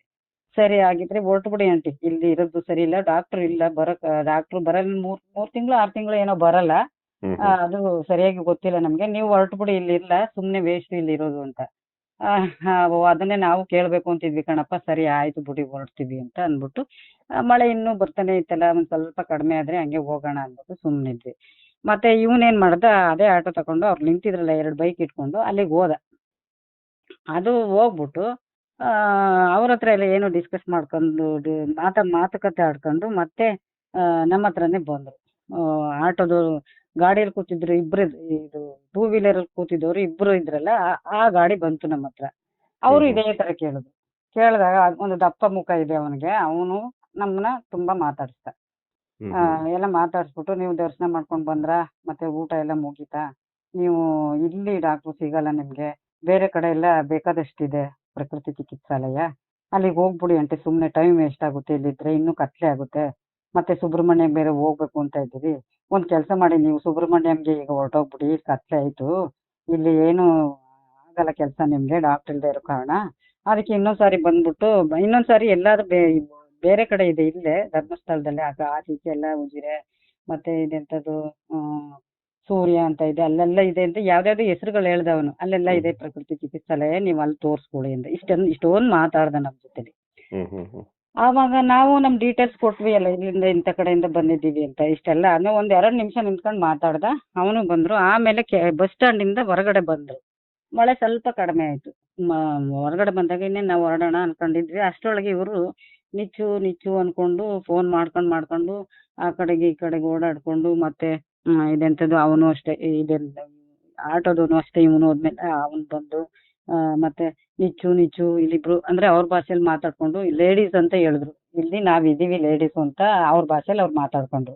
ಅವ್ರ ಭಾಷೆ ಅಂದ್ರೆ ತುಳುಲ್ ಮಾತಾಡ್ತಿದ್ರು. ತುಳುಲಿ ಮಾತಾಡ್ಕೊಂಡ್ರು. ಅರೆ ಇವಾಗ ಗೊತ್ತಾಗ್ತದೆ ತುಳು. ನನ್ಗೆ ಅಷ್ಟೊಂದು ಐಡಿಯಾ ಇಲ್ಲ, ಅದನ್ನೆಲ್ಲ ಗಮನಿಸಿಲ್ಲ. ಬಟ್ ನಿಚ್ಚು ಅಂತ ಹೇಳ್ಬಿಟ್ಟು ಲೇಡೀಸ್ ಅಂತ ಹೇಳಿದ್ರಲ್ಲ, ಇವ್ರು ನನ್ನ ಒಂಚೂರು ಕೇಳಿಸ್ಕೊಂಡೆ ಲೇಡೀಸ್ ಇಲ್ಲಿ ಇದ್ದಾರೆ ಅಂತ ಇರೋದ. ಅವಾಗ ನನ್ಗೇನ್ ಡೌಟ್ ಬಂತು ಅಂದ್ರೆ ಇವ್ರೇನೋ ಕಳ್ರೇನೋ ಇದೆ. ಆಮೇಲೆ ನನ್ನ ಮೈ ಮೇಲೆ ಸ್ವಲ್ಪ ಒಡವೆ ಇತ್ತು. ಇವ್ರೇನ್ ಕಳ್ರ ಏನು ಅಂತ ಒಂಚೂರು ಡೌಟ್ ಬಂತು ನನಗೆ. ಆಮೇಲೆ ಆ ಕಡೆ ಹೋದ್ರು. ಮತ್ತೆ ಅವ್ನು ಬಂದ ಆಟೋದವನು ಬಂದ್ಬಿಟ್ಟು ಏನ್ ಮಾಡ್ದ, ಆಂಟಿ ನೀವ್ ಎಲ್ಲಿಗೆ ಹೋಗ್ತೀರಾ, ಅಲ್ಲಿಗೆ ನಾನು ಡ್ರಾಪ್ ಮಾಡ್ತೀನಿ ಬನ್ನಿ ಅಂತ. ಅದಕ್ಕೆ ಇಲ್ಲಪ್ಪ ನಾವು ನಡ್ಕೊಂಡೇ ಹೋಗ್ತೀವಿ ಅಂದ್ರೆ ಇವರೆಲ್ಲ ಈಗ ಮಾತಾಡ್ಕೊತಿದ್ರಲ್ಲ, ನಮ್ಗೆ ಡೌಟ್ ಬಂತು. ಇಲ್ಲಾಂದ್ರೆ ಹೊರಟೆ ಹೋಗ್ತಿದ್ವೇನೋ ನಾವು. ಆಮೇಲೆ ಇಲ್ಲಪ್ಪ ನಾವು ನಡ್ಕೊಂಡೇ ಹೋಗ್ತೀವಿ, ಧರ್ಮಸ್ಥಳಕ್ಕೆ ಹೋಗಿ ಬಸ್ ಹತ್ಕೊಂಡು ಹೋಗ್ತೀವಿ, ನೀವು ಹೋಗಿ ಅಂದೆ. ಆಯ್ತು ಹೊರಡಿ ಆಂಟಿ ಅಂತ. ಸರಿ ಹೊರಡ್ತೀವಪ್ಪ ಈಗ ಅಂತ ಅಂದ್ರಿ. ಅಷ್ಟರಲ್ಲಿ ಹಂಗಂದ್ಮೇಲೆ ಇವನು ಕೂಡ ನಿಚ್ಚು ಅನ್ಕೊಂಡು ನಾವೇನೋ ಇವ್ರು ಹೇಳೋದ ಕೇಳ್ತಾ ಇಲ್ಲ ಅಂತಾನೇನೋ ಅವನ ಜೊತೆ ಮಾತಾಡ್ಕೊಂಡು ಇವನು ಮಾತಾಡ್ಕೊಂಡು ಅವ್ರ ಕಡೆ ಹೋದ್ರು. ಹೋದ್ಮೇಲೆ ಏನಾಯ್ತು ಅಂದ್ರೆ ನಾವು ಹೊರಟು ಬಿಡೋಣ, ಏನ್ ಕತ್ಲಾಯ್ತು ಅಂತ ನಾವ್ ಹಿಂಗ್ ಮಾತಾಡ್ಕೊತಾ ಇದ್ದಂಗೆ ಈ ಕಡೆಯಿಂದ ಒಂದು ಹುಡುಗಿ ಹೋಯ್ತು, ಪಾಸ್ ಆಯ್ತು. ಅದು ಒಂದು ಛತ್ರಿ ಇಟ್ಕೊಂಡು ಒಂದು ಯೂನಿಫಾರ್ಮ್, ಶಾಲಾ ಕಾಲೇಜದ್ದು ಯಾವುದೋ ಒಂದು ಯೂನಿಫಾರ್ಮ್ ಹಾಕೊಂಡು ಹುಡುಗಿ ಹೋಗ್ತಾ ಇತ್ತು. ಹೋಗ್ತಾ ಇರುವಾಗ ನಾವು ಅಲ್ಲೇ ನಿಂತಿದ್ವಿ. ಆ ಪ್ರಕೃತಿ ಚಿಕಿತ್ಸಾಲಯದ ಮುಂದೆ ಬಂದಾಗ್ಲೇ ಆ ಹುಡುಗಿನ ಸ್ವಲ್ಪ ಈ ಕಡೆ ತಿರುಗಿ ನೋಡ್ತು. ನಾವು ಆ ಹುಡುಗಿನ ನೋಡ್ಬಿಟ್ಟು ನಾವೇನೋ ಮಾತಾಡ್ಕೊಂಡ್ವಿ. ನಮ್ಮ ರಿಲೇಷನ್ ತರ ಇದ್ದಾಳೆ ಇವಳು ಅಂತ ಅನ್ಕೊಂಡು ಒಂದು ಮಾತಾಡ್ಕೊಂಡ್ವಿ. ಈಗ ಆ ಹೆಸರು ಹೇಳಿದ್ದಕ್ಕೆ ಆ ಹೆಸರಿನವ್ರಿಗೆ ನಮ್ಮ ರಿಲೇಷನ್ ಅವ್ರಿಗೆ ಕಾಲ್ ಮಾಡಿ ಅವ್ರ ಕಡೆಯಿಂದ ಮೆಂಟಲಿ ಟಾರ್ಚರ್ ಕೊಡಿಸ್ತಾ ಇದಾರೆ ಇವಾಗ. ನನ್ನ ಮಗಳ ಹೆಸರು ಯಾಕೆ ಹೇಳ್ದೆ ನೀನು, ನಿನ್ಗೆ ಬೇಕಿತ್ತ ಇದೆಲ್ಲ ಅಂತ ಅವ್ರು ನನಗ್ ಕಾಲ್ ಮಾಡಿ ಹೋಗಿತ್ತವ್ರೆ ಇವಾಗ. ನೋಡಿ ಯಾವ ತರ ಇದೆ ಇವ್ರದ್ದು. ಸರಿ ಅಂದ್ಬಿಟ್ಟು ನಾನು ಆ ತರ ಎಲ್ಲ ಅದಕ್ಕೆ ಇನ್ಮೇಲೆ ಹೆಸರು ಹೇಳಕ್ ಹೋಗಲ್ಲ. ಈ ತರ ಅನ್ಕೊಂಡು ನಾವು ನಿಂತ್ಕೊಂಡ್ವಿ. ಆಮೇಲೆ ನಮ್ ಜೊತೆ ಬಂದಿದ್ರಲ್ಲ ಅವ್ರೇನ್ ಮಾಡಿದ್ರು, ಅವ್ರಿಗೂ ಒಂದು ನೇಚರ್ ಕಾಲ್ ಬರುತ್ತೆ ಈವ್ನಿಂಗ್ ಪಾಸ್ ಮಾಡ್ಬೇಕಂತ. ಅವಾಗ ನಾವು ಆ ಕಡೆ ಈ ಕಡೆ ನೋಡಿದ್ವಿ. ಒಂದ್ 3-4 ನಿಮಿಷ ಆಯ್ತೇನೋ, ಅಲ್ಲಿ ಒಂದ್ ಮರ ಸಿಕ್ತು ಸರ್. ಅಲ್ಲಿ ಮರದ ಹತ್ರ ಅವ್ರನ್ನ ಕೂರ್ಸ್ಬಿಟ್ಟು ನಾನು ಹಿಂದೆಗಡೆ ನಿಂತ್ಕೊಂಡೆ. ಒಂದ್ 3-4-5 ನಿಮಿಷದಲ್ಲೇ ನಾವ್ ಆ ಕಡೆ ಕೂತ್ಕೊಂಡಾಗ ಈ ಹುಡುಗಿ ಈ ಕಡೆ ಪಾಸ್ ಆದದ್ ಹುಡುಗಿ ಹೋಗಿ ಎಲ್ಲಿ ಜೋರ್ ಕಿರ್ಚ್ಕೊಂತು. ಜೋರಾಗಿ ಒಂದು ಎಂತದು ಅಂದ್ರೆ ರೋದಿಸ್ಕೊಂಡು ಕಿರ್ಚ್ತಾವ ಹುಡುಗಿ. ಕಿರ್ಚುವಾಗ ನಾ ಏನ್ ಮಾಡಿದೆ, ಈ ಮರದ ಹತ್ರ ನಿಂತಿದ್ದವಳು ತಿರ್ಗಾ ಈ ಕಡೆ ತಿರ್ಗ್ಕೊಂಡು ನೋಡುವಾಗ ಇದೇ ಹುಡುಗಿ ಇಲ್ಲಿ ಹೋಗಿದ್ದು. ಆಮೇಲೆ ಅಲ್ಲೇ ಬಂದು ಸ್ಲೋ ಆಗಿ ಆ ಮೋಷನ್ ಅಲ್ಲಿ ಕಾರ್ ನಿಂತ್ಕೊತು. ಒಂದು ಬೂದ್ ಬಣ್ಣದ ಕಾರು, ದೊಡ್ಡ ಒಳ್ಳೆ ಕಾರು. ಈ ಆಟೋನು ಅಲ್ಲೇ ನಿಂತಿತ್ತು, ಮತ್ತೆ ಈ ವೆಹಿಕಲ್ 2 ಅಲ್ಲೇ ನಿಂತಿತ್ತು. ಈ ಹುಡುಗಿದ್ದು ಜೋರಾಗಿ ಕಿರ್ಚ್ಕೊತಾ ಇದ್ಬೇಕಾದ್ರೆ ಇವರು ಕೆಳಗಡೆ ಒಂದ್ ಏನೋ ಬೀಳ್ತು ಹುಡುಗಿದು. ಅದನ್ನ ಎತ್ಕೊಳಕ್ಕೆ ಏನೋ ಬಗ್ಗದ್ ಅನ್ಸುತ್ತೆ ಹುಡುಗಿ, ಅಥವಾ ಇವರೇ ಬಗ್ಸಿದ್ರು. ಕೈನ ಹಿಡಿದು ಹಿಂದೆಗಡೆ ನುಲ್ಸ್ಬಿಟ್ರು ಸರ್. ಬಾಯಿಗೆ ಏನಿಟ್ರು ಅಂತ ಗೊತ್ತಿಲ್ಲ. ಸೌಂಡ್ ನಿಂತೋಯ್ತು ಹುಡುಗಿದು. ನುರ್ಸಿದಾಗ ನೋವಾಗಿರ್ಬೇಕಾದ್ರೆ ಮತ್ತೆ ಕಿರ್ಚ್ಬೇಕಾಗಿತ್ತಲ್ವಾ ಅವಳು. ಕಿರ್ಚ್ಲೇ ಇಲ್ಲ. ಏನ್ ಮಾಡಿದ್ರು ಗೊತ್ತಿಲ್ಲ. ದಿಢೀರ್ ಅಂತ ಮುಂದ್ಗಡೆ ಫ್ರಂಟ್ ಡೋರ್ ಇಂದ ಒಬ್ಬ ಇಳ್ದ.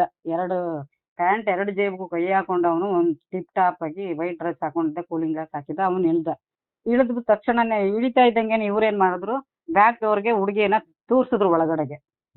ನಾನು ನೋಡಿದ್ರೆ ಅಂದ್ರೆ ಈ ಬಗ್ಗಿ ನೋಡಿದ್ನಲ್ಲ, ಅಮ್ಮನ ಬಂದಿದ್ರಲ್ಲ ನಮ್ ಜೊತೆ, ಅವ್ರಿಗೆ ಹೇಳ್ದೆ, ಅಮ್ಮ ಇಲ್ಲಿ ಹೋಯ್ತಲ್ಲ ಹುಡುಗಿ, ಆ ಹುಡುಗಿನ ಇಲ್ಲಿ ಮಾತಾಡ್ಸಿದ್ರಲ್ಲ ನಮ್ನು, ಅವರೇ ಇಟ್ಕೊಂಡಿದ್ದಾರೆ ಅಲ್ಲಿ, ಏನೋ ಮಾಡ್ತಿದಾರೆ. ಹುಡುಗಿ ಕಿಚ್ಕೋತಲ್ಲ, ಅದ್ ಸೌಂಡ್ ಬಂತಲ್ಲ, ಅದ್ ಆ ಹುಡುಗಿ ಕಿಚ್ಕೊಂಡಿದ್ದು. ನಾನು ಒಂಚೂರು ನೋಡ್ತೀನಿ ನೀವು ಬನ್ನಿ ಅಂತ ಹೇಳ್ಕೊಂಡೆ ಮುಂದಕ್ಕೆ ಪಾಸ್ ಆಯ್ತಾ ಇದ್ದೆ. ಆ ಕಡೆಗೆ ಪಾಸ್ ಆಗ್ತಾ ಇದ್ದಂಗೆ ಅವ್ರು ನಮ್ ಕಡೆ ನೋಡಿದ ತಕ್ಷಣ ಹುಡುಗಿನ ಇನ್ನೇನು ಅವ್ರನ್ನ ರೀಚ್ ಆಗ್ಬೇಕು ಸರ್. ಎಷ್ಟು ಅಂದ್ರೆ ಒಂದ 100 ಫೀಟ್ಸ್ ಇರ್ಬೇಕು ರೋಡು. ಅದು ಅಷ್ಟ್ ದೂರ ಹೋಗ್ಬೇಕು ಸರ್. ಅಷ್ಟ್ರೊಳಗೆ ಕಾರು ಮೂವ್ ಆಗೋಯ್ತು, ಮತ್ತೆ ಅದರಿಂದ ಗಾಡಿನೂ ಹೊರಟೋದು, ಆಟೋನು ಹೋಯ್ತು. ಸರಿ ನಾನು ಓಡ್ದೆ. ಅದು ಮೂವ್ ಆಯ್ತಾ ಇದ್ದಂಗೆ ನಾನು ಓಡಿದ್ರು ಅವ್ರನ್ನ ರೀಚ್ ಆಗಕ್ ಆಗ್ಲಿಲ್ಲ. ಆಮೇಲೆ ಅಲ್ಲಿ ಒಬ್ಬ ದಪ್ಪ ವ್ಯಕ್ತಿ, ಅವನು ದಪ್ಪದು ಅಂದ್ರೆ ಬಾಡಿ ಬಿಲ್ಡರ್, ಅವನು ಏನೋ ಆತರ ಇದ್ದವನು, ದೊಡ್ಡ ವ್ಯಕ್ತಿ, ಕುಳ್ಳಗಿದ್ದ, ದಪ್ಪದಾಗ ಮೀಸೆ ಬಿಟ್ಟಿದ್ದವನು, ಲುಂಗಿ ಮತ್ತೆ ಟೀ ಶರ್ಟ್ ಹಾಕಿದ್ದವನು, ಒಂಥರ ಮಾಸ್ಲು ಕೊಳ್ಕೊಳ ಹೆಂಗಿತ್ತು. ನಾ ತಿಳ್ಕೊಂಡೆ ಇಲ್ಲಿ ಯಾರೋ ಕೆಲಸ ಮಾಡೋರು ಏನಿರ್ಬೇಕು ಅಂತ. ಹತ್ರಕ್ಕೆ ಹೋಗಿ ಬ್ರದರ್ ಹಿಂಗೆ ಬ್ರದರ್ ಆ ಹುಡುಗಿನ ಆ ತರ ಕಾರಲ್ಲಿ ಹಾಕೊಂಡ್ರಲ್ಲ, ಯಾಕೆ ಏನಾಯ್ತು ಅಂತ ಅವ್ರನ್ನ ಕೇಳಿದೆ ನಾನು.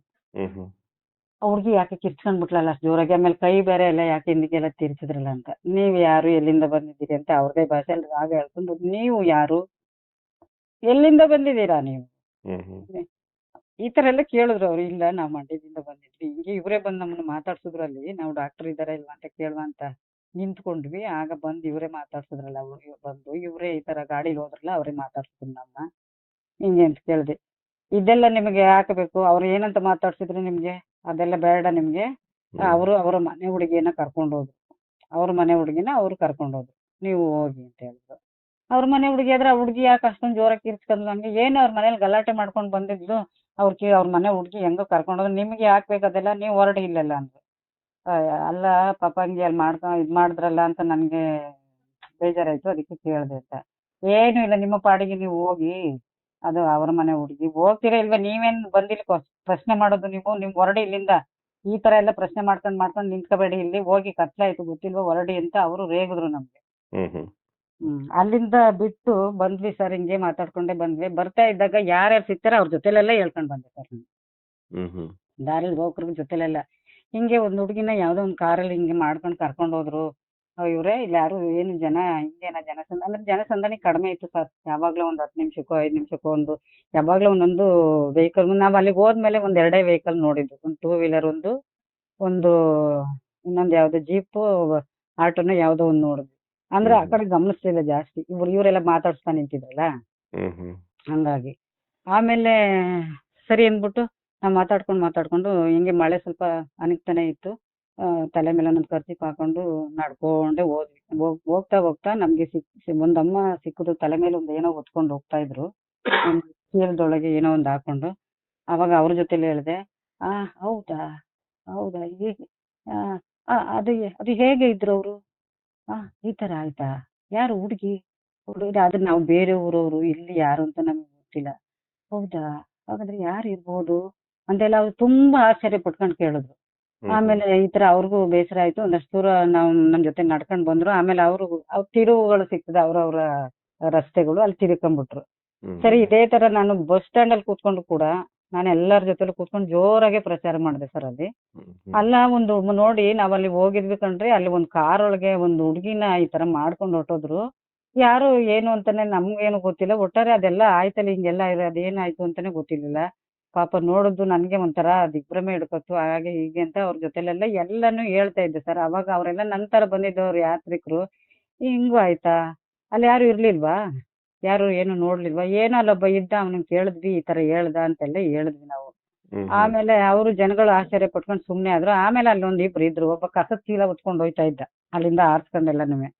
ಅವನ್ ಹೇಳ್ದ, ನೀವು ಎಲ್ಲಿ ನೋಡಿದ್ದು ಅಂತ ಕೇಳ್ದ. ನಾವು ಶಾಂತಿವನದ ಹತ್ರ ಹಿಂಗ್ ನೋಡಿದ್ವಿ ಅಂತ ಹೇಳಿದ್ವಿ. ಆಯ್ತು, ಇವಾಗ ನೀವು ಬಾಯಿ ಮುಚ್ಕೊಂಡು ಕೂತ್ಕೊಳ್ಳಿ, ಏನು ಮಾತಾಡ್ಬೇಡಿ ಅಂದ. ಆಮೇಲೆ ಇನ್ನೊಬ್ಬ ಹೇಳ್ದ, ನೋಡಿ ಅಮ್ಮ, ಇಲ್ಲಿ ಈ ತರ ಎಲ್ಲ ಮಾತಾಡ್ಬಾರ್ದು, ನೀವು ಎಲ್ಲಿಗೆ ಹೋಗ್ಬೇಕು ಈಗ ಅಂತ ಹೇಳಿದ್ವಿ. ಇಲ್ಲ, ನಾವು ಏನಂತ ಸುಬ್ರಹ್ಮಣ್ಯಂಗೆ ಹೋಗ್ಬೇಕು ಅಂದ್ರೆ, ನೀವು ಸುಬ್ರಹ್ಮಣ್ಯ ಹೊರಟ್ಬಿಡಿ ಈಗ. ಹೋಗ್ತೀವಿ ಬಿಡಿ, ಅಲ್ಲ ಹಿಂಗ್ ಈ ತರ ಆಯ್ತು ಅಂತ ನೋಡಿ, ಇಲ್ಲಿ ಹೋಗಿ ಇಲ್ಲಿಂದ ಮುಂದಕ್ಕೆ ದೇವಸ್ಥಾನ ಮುಂದೆ ಹೋಗಿ ನಿಂತ್ಕೊಂಡು ಇಲ್ಲಿ ಯಾರ ಹತ್ರ ಈ ತರ ಏನು ಹೇಳಕ್ ಹೋಗ್ಬೇಡಿ, ಈ ವಿಷಯ ಏನು ನೀವು ಮಾತಾಡಕ್ ಹೋಗ್ಬೇಡಿ. ನೀವು ಎಷ್ಟು ದೂರದಿಂದ ಬಂದಿದ್ದೀರಾ, ನೀವು ನಿಮ್ಮ ಏನ್ ಕೆಲಸ ಇದೆಯೋ ಅದ್ರ ಕಡೆ ಮಾಡ್ಕೊಂಡು ನೀವು ಹೋಗಿ ಅಂತ ಅಲ್ಲಿ ಇನ್ನೊಬ್ರು ಹೇಳಿದ್ರು.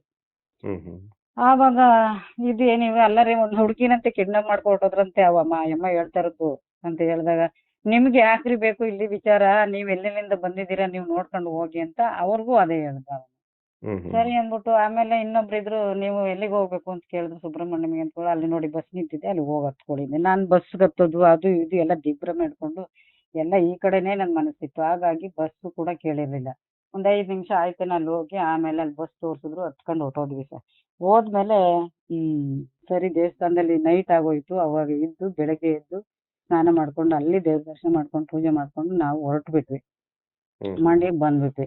ಬಂದ್ಮೇಲೂ ಕೂಡ ಎಲ್ಲ ನನ್ ಮನ್ಸಲ್ಲಿ ಇರೋ ತನಕನೂ ಕೆಲವ್ರ ಜೊತೆಲೆಲ್ಲ ಹೇಳ್ದೆ. ಆಮೇಲೆ ನಮ್ ಕೆಲ್ಸದ ಕಡೆ ಗಮನ ಕೊಟ್ಬಿಟ್ಟು ನಾನು ಬ್ಯುಸಿ ಆದೆ. ಅದನ್ನ ಒಂದ್ ಬದಿಗೆ ಒತ್ತರಿಸ್ಬಿಟ್ಟು ಸುಮ್ನೆ ಇದ್ವಿ ಸರ್. ಜೊತೆಗೆ ಇನ್ನೇನು ಅಂದ್ರೆ, ನಮ್ಮ ಮನೇಲಿ ಟಿವಿ ಇಲ್ಲ, ಎಲ್ರು ಬಂದ್ ನೋಡಿದ್ದಾರೆ. ಯಾಕೆ ಟಿವಿ ಇಲ್ಲ ಅಂದ್ರೆ, ನಾನು ತುಂಬಾ ಬ್ಯುಸಿ, ಯಾವಾಗ್ಲೂ ವರ್ಕ್ ನಮ್ದು. ಜೊತೆಗೆ ನಾವ್ ಒಂಚೂರು ಪೂರ್ ಫ್ಯಾಮಿಲಿ, ನಮ್ಗೆಲ್ಲದಕ್ಕೂ ಅಲ್ಲ, ನಾನ್ ಮೊದಲಿಂದ ಹುಟ್ಟಿದಂದಿನಿಂದ ಕೇಳಿದ್ರೆ ನಿಜವಾ ಅಂತ ಅಂದ್ಬಿಟ್ಟು ನೀವು ಆಶ್ಚರ್ಯ ಪಡ್ತೀರಿ ಇವತ್ತು ನಾನು ಈ ತರ ಇದ್ದೀನಿ ಅಂದ್ರೆ.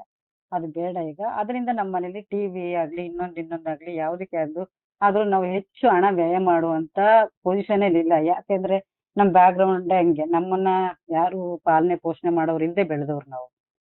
ಹಾಗಾಗಿ ನಮ್ಮ ಬಂದು ದುಡ್ಡಲ್ಲಿ ನಮ್ಗೆ ಎಷ್ಟು ಬೇಕೋ, ಹಾಸಿಗೆ ಎಷ್ಟಿದ್ಯೋ ಅಷ್ಟು ಕಾಲ್ ಚಾಚ್ಕೊಂಡು ಜೀವನ ಮಾಡಿದ್ರು. ಹಾಗಾಗಿ ಟಿವಿ ಬೇರೆ ಇಲ್ಲ.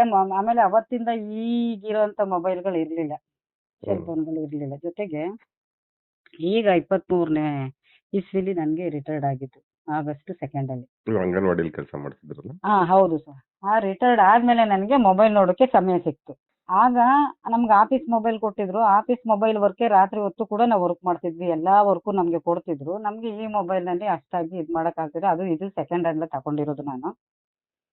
ಯಾರ ಹತ್ರ ನಮ್ಮ ಪರಿಚಯದ ಹತ್ರ. ಹಾಗಾಗಿ ಆಮೇಲೆ ನಾನು ಈ ಮೊಬೈಲ್ ನೋಡೋಕ್ ಸ್ಟಾರ್ಟ್ ಆದಾಗ ಮೊಬೈಲಲ್ಲಿ ಏನಾಯ್ತು ಅಂದ್ರೆ ಆ ತೊದಲನ್ನ ಈ ಬೇರೆ ಬೇರೆ ವಿಚಾರ ಬರ್ತಾ ಇದ್ವು. ಅಷ್ಟೊಂದು ಗಮನ ಕೊಡ್ಲಿಲ್ಲ ನಾನು. ಈ ತೊದಲನ್ನ ಎಂಟ್ರಿ ಮಾಡ್ತಿದ್ರಲ್ಲ ಅದನ್ನ ಸ್ವಲ್ಪ ಗಮನಿಸ್ದೆ ನಾನು. ಬಾಹುಬಲಿ ಬೆಟ್ಟ ಒಂದು ಹೆಸರು ಬಂತು. ಹ್ಮ್ ಹ್ಮ್ ಇದನ್ನ ನಾವು ಸ್ವಲ್ಪ ಗಮನಿಸ್ದೆ ನಾನು. ಇದು ಏನಂತ ಫಸ್ಟ್ ಗಮನಿಸ್ದೆ, ಆಮೇಲೆ ಇಲ್ಲ. ಆಮೇಲೆ ಹುಡ್ಗಿ ಫೋಟೋ ಬಂತು ಅಲ್ಲಿ.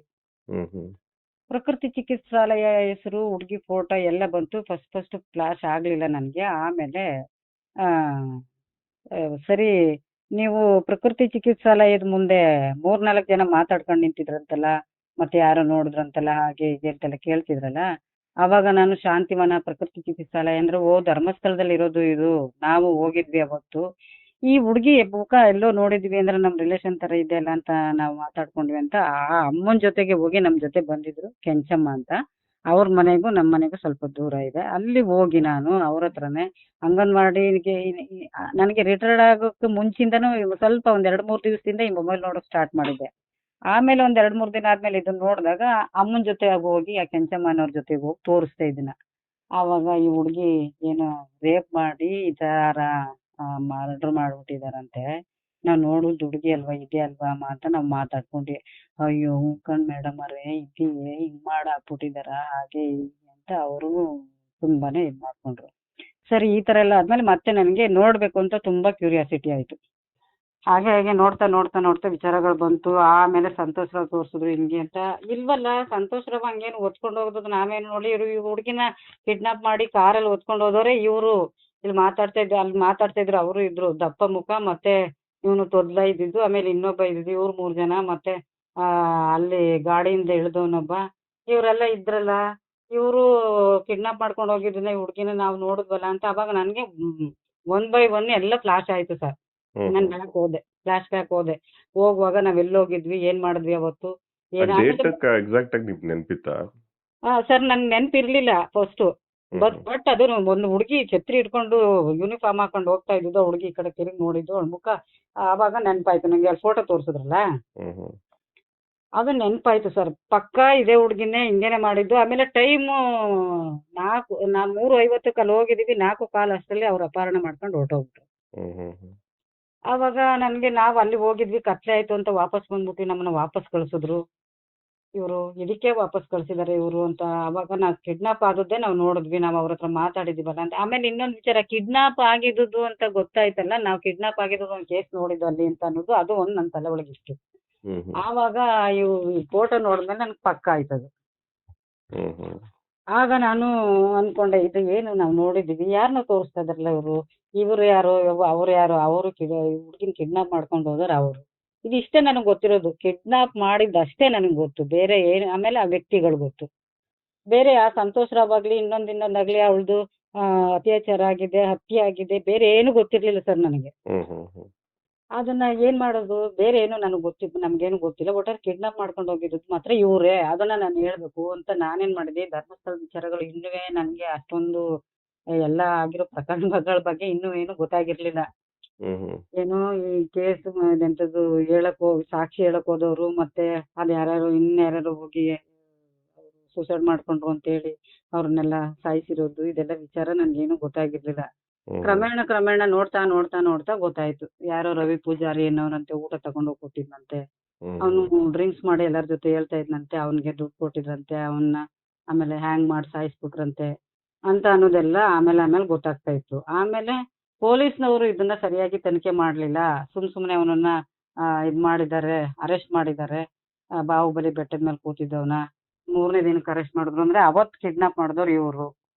ಹಂಗಾಗಿ ಇವರು ಕಿಡ್ನಾಪ್ ಮಾಡಿದ್ರು ಅಂತೂ ನಾವು ಅಲ್ಲೇ ಹೋಗಿ ಹೇಳ್ಬೇಕು ಅನ್ಕೊಂಡು ಧರ್ಮಸ್ಥಳಕ್ಕೆ ಹೋಗಿ ಹೇಳ್ಬೇಕು ಅನ್ನೋ ಒಂದು ಇದಿತ್ತು ನನ್ಗೆ. ಆದ್ರೆ ಇವರೆಲ್ಲ ಈ ತರ ಆಗ್ತಾ ಇದೆಯಲ್ಲ, ಇಲ್ಲ ಹಂಗ್ ಹೋಗಿ ನಾನೆಲ್ಲೋ ಇಲ್ಲಿಂದ ಹೋಗಿ ಆಮೇಲೆ ಅಮ್ಮನ ಜೊತೆ ಹೇಳಿದ್ರೆ ಅವ್ರೇನಂದ್ರು ಅಂದ್ರೆ, ಕೆಂಚಮ್ಮ ಅವರು, ಮೇಡಮ್ ಅವರೇ ನೀವ್ ಇಲ್ಲಿಂದ ಹೋಗಿ ಅಲ್ಲೋಗಿ ನೀವು ಇದೆಲ್ಲ ಆಗೋಗಂಟ ಬಿಟ್ಟಾರ, ನಿಮ್ಗೆ ಗೊತ್ತಿಲ್ವ ಇದೆಲ್ಲ ಅಂದ್ರೆ ಏನೂ ಇಲ್ಲ, ನಾವು ಹೋಗಿ ಹೇಳಿಕೆ ಕೊಟ್ಬಿಟ್ಟು ಬಂದ್ಬಿಟ್ರೆ ಆಮೇಲೆ ಕರ್ದಾಗ ಹೋಗ್ಬೋದು ಅಂತ ನಾನು ಹೇಳ್ದೆ.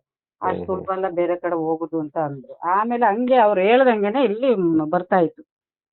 ಸೋಷಿಯಲ್ ಮೀಡಿಯಾದಲ್ಲಿ.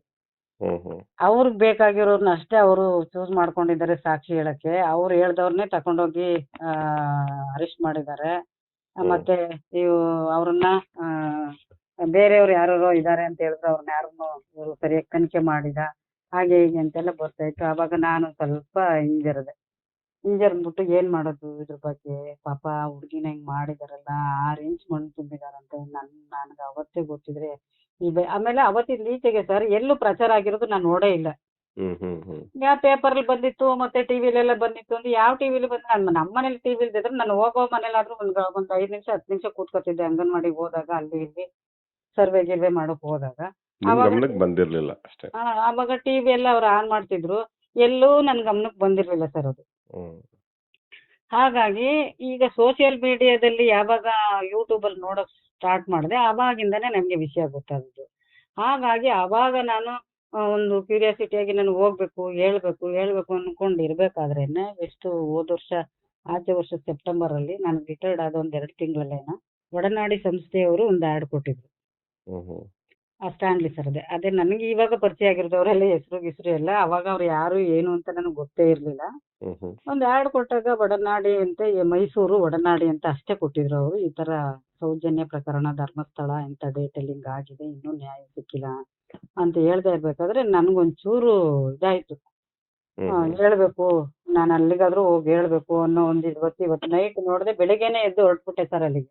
ಹ್ಮ್ ಹ್ಮ್ ಹ್ಮ್ ನಾಡಿದ್ದು ಪ್ರೋಗ್ರಾಮ್ ಇದೆ, ಬಟ್ ನಾನು ನಾಳೆನೆ ಹೊರಟೆ ಅವ್ರ ಹತ್ರ ಮಾತಾಡ್ಬೇಕು ಮುಂಚಿತವಾಗಿ. ಅಂದ್ರೆ ಅಲ್ಲಿ ಜನ ಎಲ್ಲ ಸೇರ್ತಾರಲ್ಲ, ಅಲ್ಲಿ ವೇದಿಕೆ ತಗೊಂಡು ವೇದಿಕೆ ಮುಂದ್ಗಡೆ ನಾನು ಮಾತಾಡ್ಬೇಕು ಇದನ್ನ ಅಂತ ನಾನು ಹೋದೆ.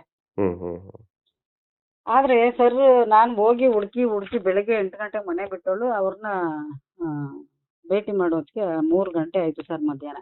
ಹ್ಮ್ ಹ್ಮ್ ಆವಾಗ ಅವ್ರು ಬಂದ್ಬಿಟ್ಟು ಕೇಳಿದ್ರು, ಎಲ್ಲಾನು ಕೇಳಿದ್ರು. ನಾನೆಲ್ಲ ವಿಚಾರ ಹೇಳಿದ್ರು. ಅವ್ರಿಗೆ ಅಷ್ಟು ನಂಬಿಕೆ ಬರ್ಲಿಲ್ಲ. ನಿಮ್ಮನ್ನ ಏನಾರ ಮಾಡಿ ಕಳ್ಸಿದಾರಾ, ಅಥವಾ ನಿಮ್ಗೆ ಏನಾರ ಆಮಿಷ ಒಡ್ಡಿದಾರಾ, ದಿಢೀರಂತ ನಮ್ನೆ ಯಾಕೆ ಹುಡ್ಕೊಂಡ್ ಬಂದ್ರಿ ನೀವು, ಅಲ್ಲಿಗೆ ಹೋಗ್ಬೋದಾಗಿತ್ತಲ್ಲ ಅಂದ್ರು. ಸರ್ ನಾನ್ ಬೇಕಂದ್ರೆ ಅಲ್ಲಿಗೆ ಹೊರ್ಟೋಗ್ತೀನಿ, ಇದು ಯಾರು ಸತ್ರು ಹಂಗೆ ಹಿಂಗೆ ಅಂತ ಇದಾರಲ್ಲ ಅಂದೆ. ಆಯ್ತು, ನೀವು ಅಲ್ಲಿಗೆ ಹೋಗ್ಬೇಡಿ, ಈಗ ನೀವ್ ಹೇಳ್ತಾ ಇರೋದು ನಿಜ ಸುಳ್ಳು ಅಂತ ನಮ್ಗೇನು ಅಷ್ಟು ಬೇಗ ಗೊತ್ತಾಗಲ್ಲ. ಹಂಗೆ ಏನಾದ್ರು ಆಗಿದ್ರೆ ನೀವೆಲ್ಲಾನು ಯಾವ ರೀತಿ ಮಾಡಿದ್ರಿ ಪಿನ್ ಟು ಪಿನ್ ನಮ್ಮ ಹತ್ರ ಹೇಳ್ಬೇಕು, ಅದನ್ನ ನಾವು ಕೇಳ್ತೀವಿ, ಆಮೇಲೆ ತದನಂತರ ನೋಡುವ ಅಂತ. ಈಗ ಹೇಳಿದ್ನಲ್ಲ ಸರ್ ಅಷ್ಟೇ, ನಾನು ಅದೇ ದೃಶ್ಯ ನೋಡಿದ್ದು, ಇನ್ನೇನು ನನಗೆ ಗೊತ್ತಿಲ್ಲ ಅಂತ ಹೇಳಿದೆ. ಗೊತ್ತಿಲ್ಲ ಅಂತ ಹೆಂಗಮ್ಮ ಹೇಳ್ತೀರಾ ನೀವು, ಹೆಂಗ್ ಹೋದ್ರಿ ಹೆಂಗ್ ಬಂದ್ರಿ ಏನು ಅಂತ ಸುಮಾರು ಸಾರಿ ಅವರು ಕೇಳಿದ್ರು. 5 ಗಂಟೆ, ನಾನು 3 ಗಂಟೆ ಮಾಡೋದಕ್ಕೆ 5 ಗಂಟೆವರೆಗೂ ಕೂಡ ಕೂತ್ಕೊಂಡು ಅವ್ರ ಹತ್ರ ಮಾತಾಡಿದ್ವಿ. ಎಲ್ಲ ಮಾತಾಡಿದ್ಮೇಲೂ ಕೂಡ ಅವರು ನಿಜ, ಆದ್ರೆ ದಿಢೀರ್ ಅಂತ ನಾನು ಹೋಗಿರೋದ್ರಿಂದ ಅವ್ರಿಗೆ ನನ್ನ ಮೇಲೆ ಸಂಶಯ ಬಂತು. ಯಾರಾದ್ರೂ ಬೇರೆಯವ್ರಿಗೆ ಅವರೇ ಕಳ್ಸಿದಾರಾ, ಅಥವಾ ಇವ್ರೇ ಅವ್ರು ಹಿಂಗೆ ಕೇಳಿದ್ರು, ನೀವೇನಾರ ಕನ್ಸ್ಕೊಂಡ್ರಾ, ಭ್ರಮೇಲಿ ಬಂದಿದ್ದೀರಾ, ಅಥವಾ ನಿಮ್ಗೆ ಯಾರಾದ್ರೂ ಪ್ರಚೋದನೆ ಮಾಡಿದಾರಾ, ಇನ್ನೇನು ನಿಮ್ ಹಿಂದೆ ಯಾರಾರ ಇದ್ದಾರಾ ಅಂತ. ಸರ್ ನನ್ನ ಹಿಂದೆ ಯಾರು ಇಲ್ಲ, ನನ್ನ ತಿಳುವಳಿಕೆ ಇಲ್ದವಳು ಅಲ್ಲ, ನಾನು ಕಷ್ಟಪಟ್ಟು ಮುಂದೆ ಬಂದಿರುವಂತ ಒಂದು ಮಹಿಳೆ. ನನಗೂ ಕಷ್ಟ ಸುಖ ಏನು ಅಂತ ಎಲ್ಲ ಗೊತ್ತಾಗುತ್ತೆ. ಮತ್ತೆ ನನ್ನ ತಕ್ಕ ಮಟ್ಟಿಗೆ ನಾನು ಎಜುಕೇಟೆಡ್, ಇವತ್ತಿನ ಮಟ್ಟಿಗೆ ಅನ್ಎಜುಕೇಟೆಡ್ ಅಂತೂ ಅಲ್ಲ. ಯಾರೂ ನನ್ನನ್ನು ಪ್ರಚೋದನೆ ಮಾಡಿ ಕಳ್ಸಿಲ್ಲ. ನನ್ಗೆ ಯಾವ ರಾಜಕೀಯದ ಹಿನ್ನೆಲೆ ಇಲ್ಲ. ನನ್ಗೆ ಬೇಕಾದ್ರೆ ನಮ್ಮ ಮನೆ ಬಂದು ನೋಡಿ, ನಾವ್ ಯಾವ ತರ ಇದ್ದೀವಿ, ಹೇಗೆ ಏನು ಅಂತ ಎಲ್ಲ ವಿವರನೂ ಅವ್ರಿಗೆ ಕೊಟ್ಟೆ. ಕೊಟ್ಮೇಲೆ ಆಮೇಲೆ ಒಂದ್ ಕೆಲಸ ಮಾಡಿ, ನೀವು ನಿಮ್ ಜೊತೆ ಬಂದಿದ್ರಲ್ಲ ಅವ್ರನ್ನ ಕರ್ಕೊಂಡ್ ಬಂದ್ಬಿಡಿ ಅಂತ ಹೇಳಿದ್ರು. ನಾಡ್ದು ಅಂದ್ರೆ ನಾಳೆ ನಾನು ಹೋಗಿದ್ದೆ, ನಾಡ್ದು ಕೇಳಿದ್ರು. ಇವತ್ತು ನಾನು ಹೋಗಿದ್ದೀನಿ, ನಾಳೆ ಕರ್ಕೊಂಡ್ ಬನ್ನಿ ಅಂತ ಹೇಳಿದ್ರು. ಸರಿ ಅಂದ್ಬಿಟ್ಟು ನಾನು ನಾಳೆ ಅವ್ರನ್ನ ಕರ್ಕೊಂಡು ಹೋದ್ರೆ ಅವ್ರು ನನ್ನ ಕೇರೇ ಮಾಡ್ಲಿಲ್ಲ. ಆಮೇಲೆ ಅಲ್ಲಿಗೆ ವೇದಿಕೆನೂ ಕೊಡ್ಲಿಲ್ಲ, ಏನು ಇಲ್ಲ. ಆಮೇಲೆ ಸೌಜನ್ಯ ತಾಯಿ ಕುಸುಮ ಅಂದ್ರೆ ಯಾರು ಅಂತ ಹೋಗಿ ನಾನು ಕೇಳ್ದೆ ಅಲ್ಲಿ ಯಾರನ್ನು. ಅವಾಗ ಅವ್ರು ಹೇಳಿದ್ರು ಇವ್ರೆ ಅಂತ. ಅವ್ರು ಬೇಜಾರಲ್ಲಿ ಕೂತಿದ್ರು, ನಾನು ಹೋಗಿ ಮಾತಾಡಿಸ್ದೆ, ನೀವೇನಾ ಸೌಜನ್ಯ?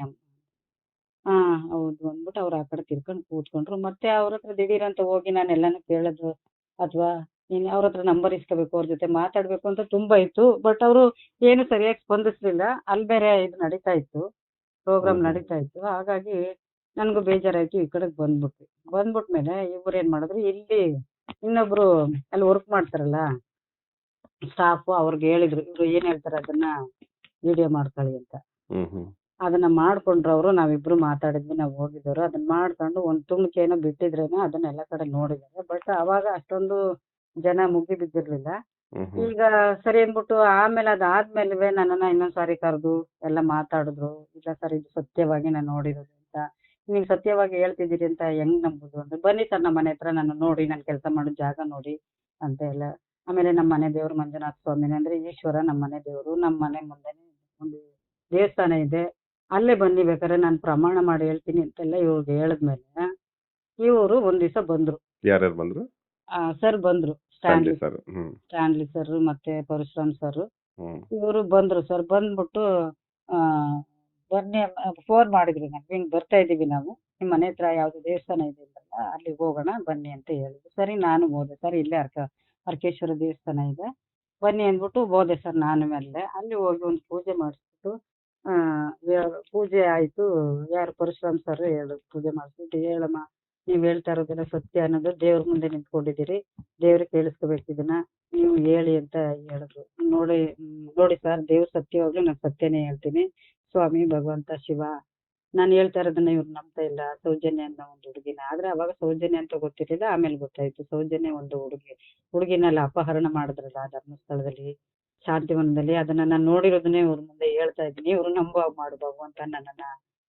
ನಾನು ಹೇಳೋದೆಲ್ಲ ನಿನ್ನ ಸಾಕ್ಷಿಯಾಗಿ ನಾನು ಸತ್ಯನ ಅವ್ರ ಮುಂದೆ ಹೇಳ್ತೀನಪ್ಪ ಅಂತ. ಹಿಂಗೆ ಒಳಗಡೆ ಗರ್ಭಗುಡಿಯೊಳಗೆ ದೇವ್ರಿತ್ತು, ಅದ್ರ ಮುಂದೆಗಡೆ ಬಸವಣ್ಣ ದೇವ್ರಿತ್ತು. ಆ ಬಸವಣ್ಣನ ಹಿಂದೆ ನಿಂತ್ಕೊಂಡು ನಾನು ದೇವ್ರ ಮುಂದೆ ಹಿಂಗೆ ಕೈ ಮಾಡಿ, ಭಗವಂತ ನೀನೇ ಸಾಕ್ಷಿ ಅಂತ ಅವ್ರ ಎದುರು ಅವ್ರು ಕೇಳ್ಸೋಂಗ್ ಮಾತಾಡ್ಬಿಟ್ಟು ಹೇಳ್ಬಿಟ್ಟು ಪ್ರಮಾಣ ಮಾಡಿ, ಆಮೇಲೆ ಪೂಜೆ ಆಯ್ತು, ಮಂಗಳಾರತಿ ತಗೊಂಡ್ವಿ, ಬಂದ್ವಿ, ಹೊರಗಡೆ ಕೂತ್ಕೊಂಡು ಹೆಬ್ಬಾಗ್ಲಲ್ಲಿ ಕೂತ್ಕೊಂಡು ಅವ್ರು ನನ್ನ ಮಾತಾಡ್ಸಿ ವಿಡಿಯೋ ಎಲ್ಲ ಮಾಡ್ಕೊಂಡ್ರು. ಆಮೇಲೆ ಅವ್ರಿಗೆ ಸ್ವಲ್ಪ ನಂಬಿಕೆ ಬಂತೇನೋ, ಸರಿ ಸುಮ್ಮನೆ ಇದ್ರು. ಅವ್ರು ಹೇಳಿದ್ರು, ಏನಾದ್ರು ವಿಷಯ ಇದ್ದಾಗ ನಾವು ಕರಿತೀವಿ ಕಣಮ್ಮ, ಆಯ್ತು ಹೋಗಿ ಮನೆಗೆ ಅಂತ ಕಳ್ಸಿದ್ರು. ನಾನು ಬಂದ್ಬಿಟ್ಟೆ ಸರ್. ಆಮೇಲೆ ಬೇರೆ ಒಂದು ಸಂದರ್ಶನ ಇತ್ತು, ಅಲ್ಲೂ ಕರೆದಿದ್ರು, ಅಲ್ಲೂ ಎಲ್ಲ ಮಾತಾಡಿದೆ ನಾನು. ಅವಾಗ ಅಲ್ಲಿದ್ದವರೆಲ್ಲ ಹೇಳಿದ್ರು, ಇದು ನಂಬಬೇಕಾದ ವಿಷಯನೇ, ಈ ತರ ಸೃಷ್ಟಿ ಮಾಡ್ಕೊಂಡು ಯಾರು ಹೇಳ್ಬೇಕಾದ್ರೆ. ಅಂದ್ರೆ ಅವ್ರು 4 ಸಾರಿ ನನ್ನನ್ನು ಇಂಟರ್ವ್ಯೂ ಮಾಡ್ದಾಗ್ಲಿಲ್ಲ, ನಾನು ಒಂದೇ ಹೇಳಿದ್ರು. ಈಗ ಅವ್ರು ಹೇಳಿದ್ರು 4 ಸಾರಿ ನಾವು ಇಂಟರ್ವ್ಯೂ ಮಾಡ್ದಾಗ್ಲೆಲ್ಲ ಎಲ್ಲ ಇದೇ ತರ, ಒಂದ್ ಮಾತು ಎದ್ವತ್ತದ್ವ ಆಗಿಲ್ಲ, ಮೇಲೆ ಕೆಳಗೆ ಆಗಿಲ್ಲ, ಕರೆಕ್ಟ್ ಆಗಿ ಹೇಳ್ತಾ ಇದ್ದಾರೆ ಅನ್ನೋದು ಅವ್ರಿಗೆ ಗೊತ್ತಾಯ್ತು. ಆವಾಗ ಅವರೆಲ್ಲರೂ ಒಪಿನಿಯನ್ ಇತ್ತು ಸರ್, ಇದು ಕರೆಕ್ಟ್ ಆಗಿದೆ, ಇವ್ರು ಯಾರು ಸೃಷ್ಟಿ ಮಾಡ್ಕೊಂಡು ಹೇಳೋಂಥದ್ದಲ್ಲ, ಧೈರ್ಯ ಮಾಡಿ ಇದನ್ನೆಲ್ಲ ಹೇಳ್ತಾ ಇದ್ದಾರೆ. ಅಂದ್ರೆ ನಮ್ಗೆ ಧೈರ್ಯ ಮಾಡಿ ಹೇಳೋದಕ್ಕೆ ಅಂತಂದ್ರೆ ಅಲ್ಲಿಯ ಒಂದು ವಾತಾವರಣ ಈ ತರ ಇದೆ ಅನ್ನೋದು ಗೊತ್ತಿರ್ಲಿಲ್ಲ. ನಾನು ಯಾವಾಗ್ಲೂ ಧೈರ್ಯವಾಗೇ ಇದ್ದೆ, ಧೈರ್ಯವಾಗಿ ಮಾತಾಡ್ತಾ ಇದ್ದೆ, ಅದೇ ಧೈರ್ಯದಲ್ಲೇ ಮಾತಾಡಿದೆ. ಆಮೇಲೆ ಇತ್ತೀಚೆಗೆ ಏನಾಯ್ತು, ಈಗ SIT ರಚನೆ ಆಯ್ತು. ಆವಾಗ ಬಂದಿದ್ರು ಸರ್ ನಮ್ಮ ಮನೆಗೆ, ಎಲ್ಲಾ ಕಡೆ ನೋಡಿದ್ರು. ಮತ್ತೆ ನಾನು ಹೇಳಿದ್ದು ಈ ತರ ಇದ್ದಿದ್ದೆಲ್ಲ, ನಾನು SITಗೆ ಒಂದು ದೂರು ಮಾಡಿದ್ದು, ಇದ್ರ ಬಗ್ಗೆ ಏನಾಯ್ತು, ಸ್ಟ್ಯಾನ್ಲಿ ಸರ್ ಒಂದು ಬೈಟ್ ಕೊಡಿ ಅಂತ ಯಾರೋ ಬಂದಿದ್ರು ನಮ್ಮ ಇದಕ್ಕೆ, ಇದು ನ್ಯೂಸ್ 18 ಮತ್ತೆ ನ್ಯೂಸ್ ಫಸ್ಟ್ ಈ ಚಾನೆಲ್ ಅವ್ರು ಬಂದಿದ್ರು. ಅವ್ರಿಗೆ ಅಲ್ಲಿ ಹೋಗಿ ಫಸ್ಟ್ ನಾನು ಮಾತಾಡಿದ್ದೆ ಅವ್ರ ವಿಡಿಯೋ ಮುಂದೆ. ಅದೇನಾಯ್ತು, ವೈರಲ್ ಆಗ್ಬಿಟ್ಟು. ವೈರಲ್ ಆದಾಗ ಎಲ್ಲ ಚಾನೆಲ್ ಅವರು ನನಗೆ ಕರೆ ಮಾಡಿ ಕೇಳ್ತಾ ಇದ್ರು, ನಮ್ಗೊಂದು ಬೈಟ್ ಕೊಡಿ ಅಂತ. ನನಗೆ ತುಂಬಾನೇ ಬೇಜಾರಾಯ್ತು. ಇಲ್ಲ ನಾನು ಯಾರಿಗೂ ಕೊಡಲ್ಲ ಹಾಗೆ ಹೀಗೆ ಅಂತ ಹೇಳ್ದಂಗ. ಆದ್ರೂ ಒಂದು 6 ಕನ್ನಡ ಚಾನೆಲ್ ಅವ್ರು ಏನ್ ಮಾಡಿದ್ದಾರೆ ಅಂದ್ರೆ, ಸ್ಟ್ಯಾನ್ಲಿ ಸರ್ಗೆ, ಇವ್ರಿಗೆ ಪರಶುರಾಮ್ ಸರ್ಗೆ ಪ್ರೆಷರ್ ಹಾಕಿದ್ದಾರೆ. ಆ ಯಮ್ಮನ್ನ ನಿಮ್ಮ ಒಡನಾಡಿಲೆ ಕೂಡಿ ಇಟ್ಕೊಂಡಿದ್ದೀರಂತೆ 2 ವರ್ಷದಿಂದ, ಈ ತರ ಬರ್ತಾ ಇದೆ, ಅದಕ್ಕೆ ನಾವು ಮಾತಾಡ್ಸ್ತೀವಿ ಅವ್ರನ್ನ, ನೀವು ಅವ್ರ ನಂಬರ್ ಕೊಡಿ ಅಂತ. ಅವ್ರ ನಂಬರ್ ತಗೊಂಡಿದ್ದಾರೆ, ನನ್ನ ನಂಬರ್ ತಗೊಂಡಿದ್ದಾರೆ ಅವ್ರ ಹತ್ರ. ತಗೊಂಡು ಈ ತರ ಕೊಟ್ಟಿದೀವಿ ಕಣಮ್ಮ, ನಮ್ಗೆ ಈ ತರ ಹೇಳ್ತಾ ಇದ್ರ ಅವ್ರು, ಅದಕ್ಕೆ ನೀವೇ ಅದಕ್ಕೆ ಏನ್ ಕ್ಲಾರಿಟಿ ಕೊಡ್ತೀರೋ ಕೊಡಿ ಅಂತ ಹೇಳ್ಬಿಟ್ಟು ನನಗೆ ಹೇಳಿದ್ರು.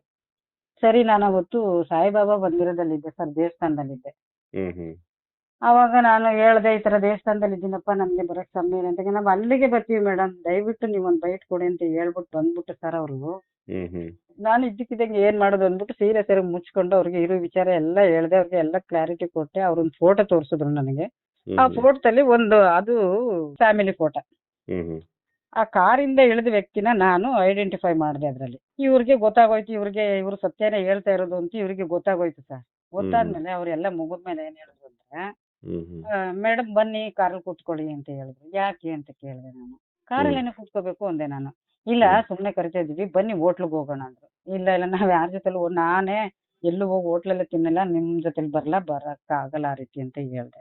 ಸರಿ ಬನ್ನಿ ಮೇಡಮ್ ಅಂತ ಹೇಳ್ಬಿಟ್ಟು ಮೆತ್ತಿಗೆ ಬನ್ನಿ ಇಲ್ಲಿ ಅಂತ ಹೇಳ್ಬಿಟ್ಟು ಕರೆದ್ಬಿಟ್ಟು, ನೀವು ಬನ್ನಿ ಕಾರಲ್ಲಿ ಹೋಗೋಣ, ನಿಮ್ಗೇನು ಸೌಲಭ್ಯಗಳು ಬೇಕು ಪಾಪ ನೀವು ಕಷ್ಟದಲ್ಲಿದ್ದೀರಿ ಅಂತ ಕಾಣಿಸುತ್ತೆ, ನಾವು ಏನ್ ಬೇಕು ಅದನ್ನ ಮಾಡಿಸ್ಕೊಡ್ತೀವಿ ಬನ್ನಿ ಅಂತ ಕರೆದು. ಎಲ್ಲಿ ಮಾಡಿಸ್ಕೊಡ್ತೀರಾ, ಯಾರು ಮಾಡೋರು ಅಂತ ಕೇಳಿದೆ. ನಿಮ್ಗೆ ಅದೆಲ್ಲ ಬೇಕಿಲ್ಲ, ನಾವು ಬನ್ನಿ ಇವಾಗ ಕಾರ್ಗೆ ಹತ್ತಿ ಹೋಗೋಣ, ನಾವು ಮಾಡಿಸ್ಕೊಡ್ತೀವಿ, ಆಮೇಲೆ ಕೇಳಿ ನೀವೇನು ನನ್ನ ಅಮ್ಮ ಇದ್ದಂಗಿದ್ದೀರಾ, ಈ ತರ ಎಲ್ಲ ನನ್ಗೆ ಬ್ರೈನ್ ವಾಶ್ ಮಾಡ್ಲಿಕ್ಕೆ ಸ್ಟಾರ್ಟ್ ಮಾಡಿದ್ರು. ನೋಡಪ್ಪ, ನಾನು ಯಾರ ಕಾರಲ್ಲೂ ಬರಲ್ಲ, ನನ್ಗೆ ಯಾರ ಸಹಾಯವೂ ಬೇಡ, ಇವತ್ತಿನವರೆಗೂ ನಾನು ಯಾರ ಸಹಾಯ ಇಲ್ದೇನೆ ಬದುಕಿರೋಳು, ನಮ್ಗೆ ಯಾರ ಸಹಾಯನೂ ಬೇಡ, ನೀವು ಇದೆಲ್ಲ ನನ್ಗೇನು ಹೇಳಕ್ ಬರಬೇಡಿ, ನಿಮ್ ಪಾಡಿಗೆ ನೀವು ಹೋಗಿ, ನೀವೇನು ಹಿಂಸೆ ಕೊಟ್ರಿ ಅಂತ ಬಂದು ಹೇಳಿದೆ, ನಿಮ್ ಕಾರಲ್ಲಿ ಯಾಕೆ ಕೂತ್ಕೋಬೇಕು, ನಾನು ಹೋಗಿದ್ದೆ, ಇಲ್ಲ ಬನ್ನಿ ನಿಮ್ ಮನೆ ಹತ್ರ ಡ್ರಾಪ್ ಮಾಡ್ತೀನಿ ಬನ್ನಿ ಅಂದ್ರು ಕೊನೆಗೆ. ಇಲ್ಲ ನಾನು ಒಂದ್ ವೇಳೆ ಆಟೋ ಸಿಗದಿದ್ರು ಕಾಲಲ್ಲಾದ್ರೂ ನಡ್ಕೊಂಡು ಹೋಗ್ತೀನಿ, ನಾನು ಬರಲ್ಲ ಅಂತ. ಅದನ್ನು ಹೇಳಿದ್ದೇನೆ, ಕಾರಲ್ಲಿ ಹತ್ತು ಕೂತ್ಕೊಳ್ಳಿ, ಮನೆ ಹತ್ರ ಡ್ರಾಪ್ ಕೊಡ್ತೀನಿ ಅಂದ್ರು ಕಾರಲ್ಲಿ ಹತ್ತಿಲ್ಲ ಅಂತಾನು ಹೇಳಿದಾನೆ ಅವನು. ಅದೇ ಸಾಕು ಅಂತ. ಇಷ್ಟೆಲ್ಲ ಹೇಳಿಸ್ಕೊಂಡ್ ಬಂದ್ಮೇಲೆ ಅವ್ರಿಗೆ ಏನ್ ಬೇಕೋ ಅದನ್ನ ಇಟ್ಕೊಂಡು ಬೇರೆದನ್ನೆಲ್ಲ ಕಟ್ ಮಾಡಿ ಬಿಟ್ಟಿದ್ದಾರೆ ಸೋಷಿಯಲ್ ಮೀಡಿಯಾಗೆ. ಅದು ಬಿಟ್ಟ ಮೇಲೆ ಈ ತರ ನಾನು SITಗೆ ಈಗ ಹೋಗಿದ್ದೀನಿ ಅಂದ್ರೆ SIT ಈ ತರ ಟಾರ್ಚರ್ ಮಾಡಿ ಮಧ್ಯಾಹ್ನದವರೆಗೂ ಹಿಂಗೆ ಟೈಮ್ ವೇಸ್ಟ್ ಮಾಡಿ ಸರ್. ಮಧ್ಯಾಹ್ನ ಇವ್ರು ಇದಿಷ್ಟು ಘಟನೆಗಳು ಹೇಳಿದ್ರ ನೀವು SIT ಮುಂದೆ? ಹೇಳ್ದೆ ಸರ್. ಬಿಟ್ರ ಹೇಳಕ್ಕೆ? ಇಷ್ಟೂ ಹೇಳ್ದೆ. ಯಾವಾಗ ಹೇಳ್ದೆ ಅಂದ್ರೆ ಇನ್ನು ಸಂಜೆ ಟೈಮಲ್ಲಿ ಇದೆಲ್ಲ ಮಾಡಿ ಟೈಮ್ ಎಲ್ಲ ವೇಸ್ಟ್ ಮಾಡಿದ್ಮೇಲೆ ಒಂದ್ 3 ಗಂಟೆ ಟೈಮ್ ಆಗಿತ್ತೇನೋ, ಅವಾಗ ಕೇಳಿದ್ರು.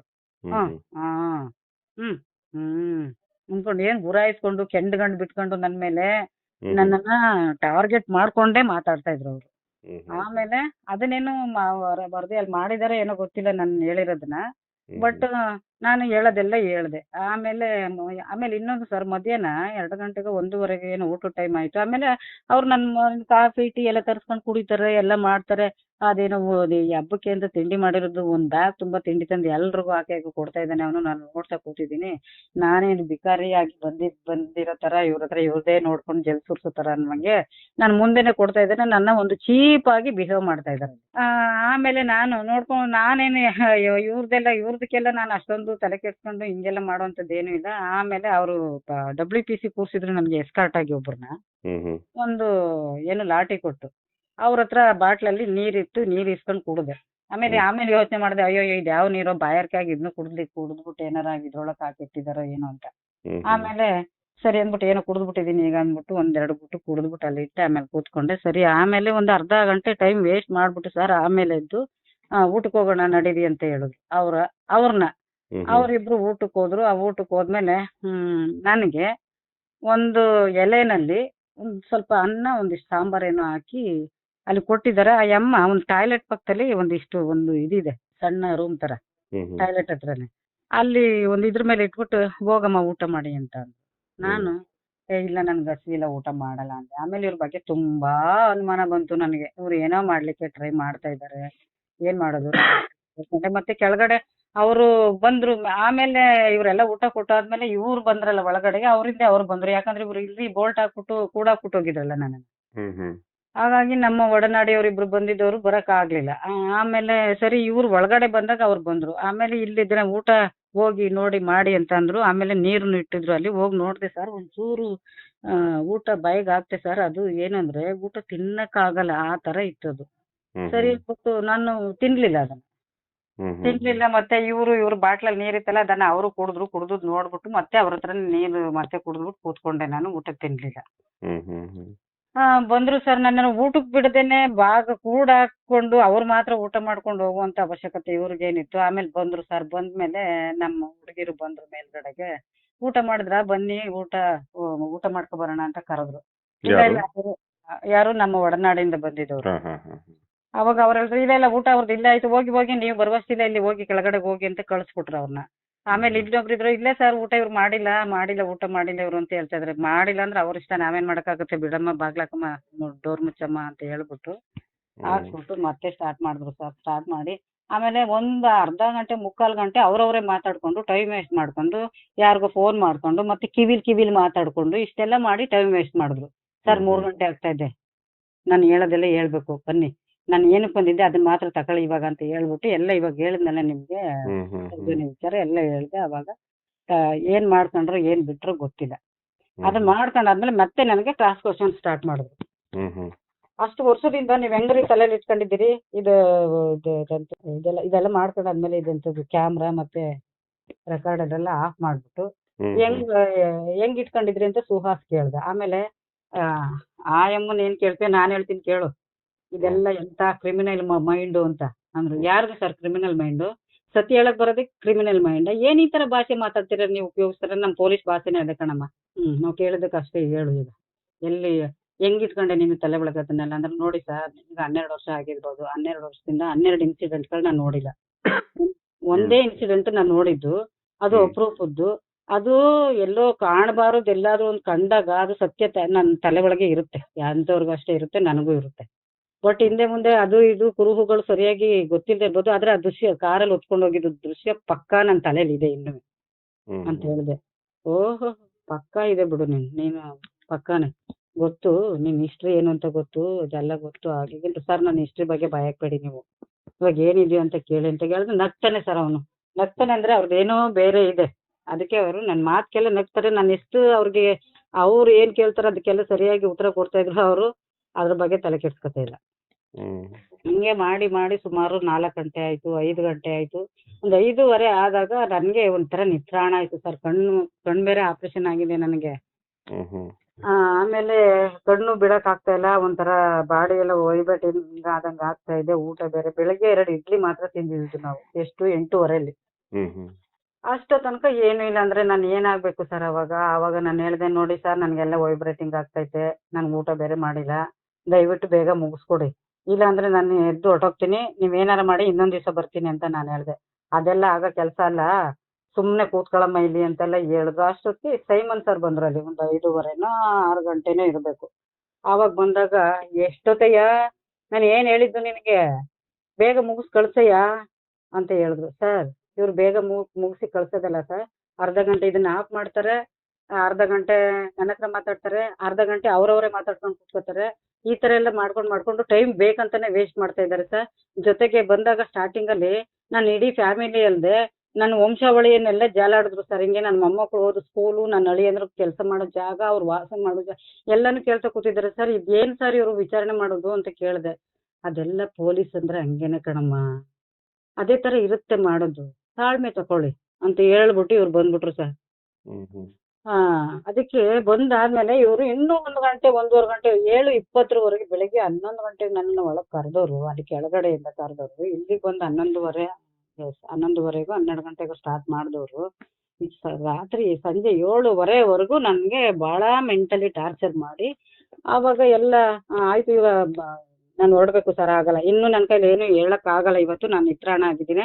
ಆದ್ರೆ ನಿಮ್ಗೆ ಎದ್ರುಕೊಂಡು ನಾನು ಹೋಗ್ತಾ ಇಲ್ಲ, ನಾಳೆ ಬರ್ತೀನಿ, ಇಲ್ಲ ಇನ್ನೊಂದ್ ದಿವಸ ಬರ್ತೀನಿ, ನಾನು ಇವತ್ತು ಆಗಲ್ಲ ಅಂತ ಹೇಳಿದ್ರು.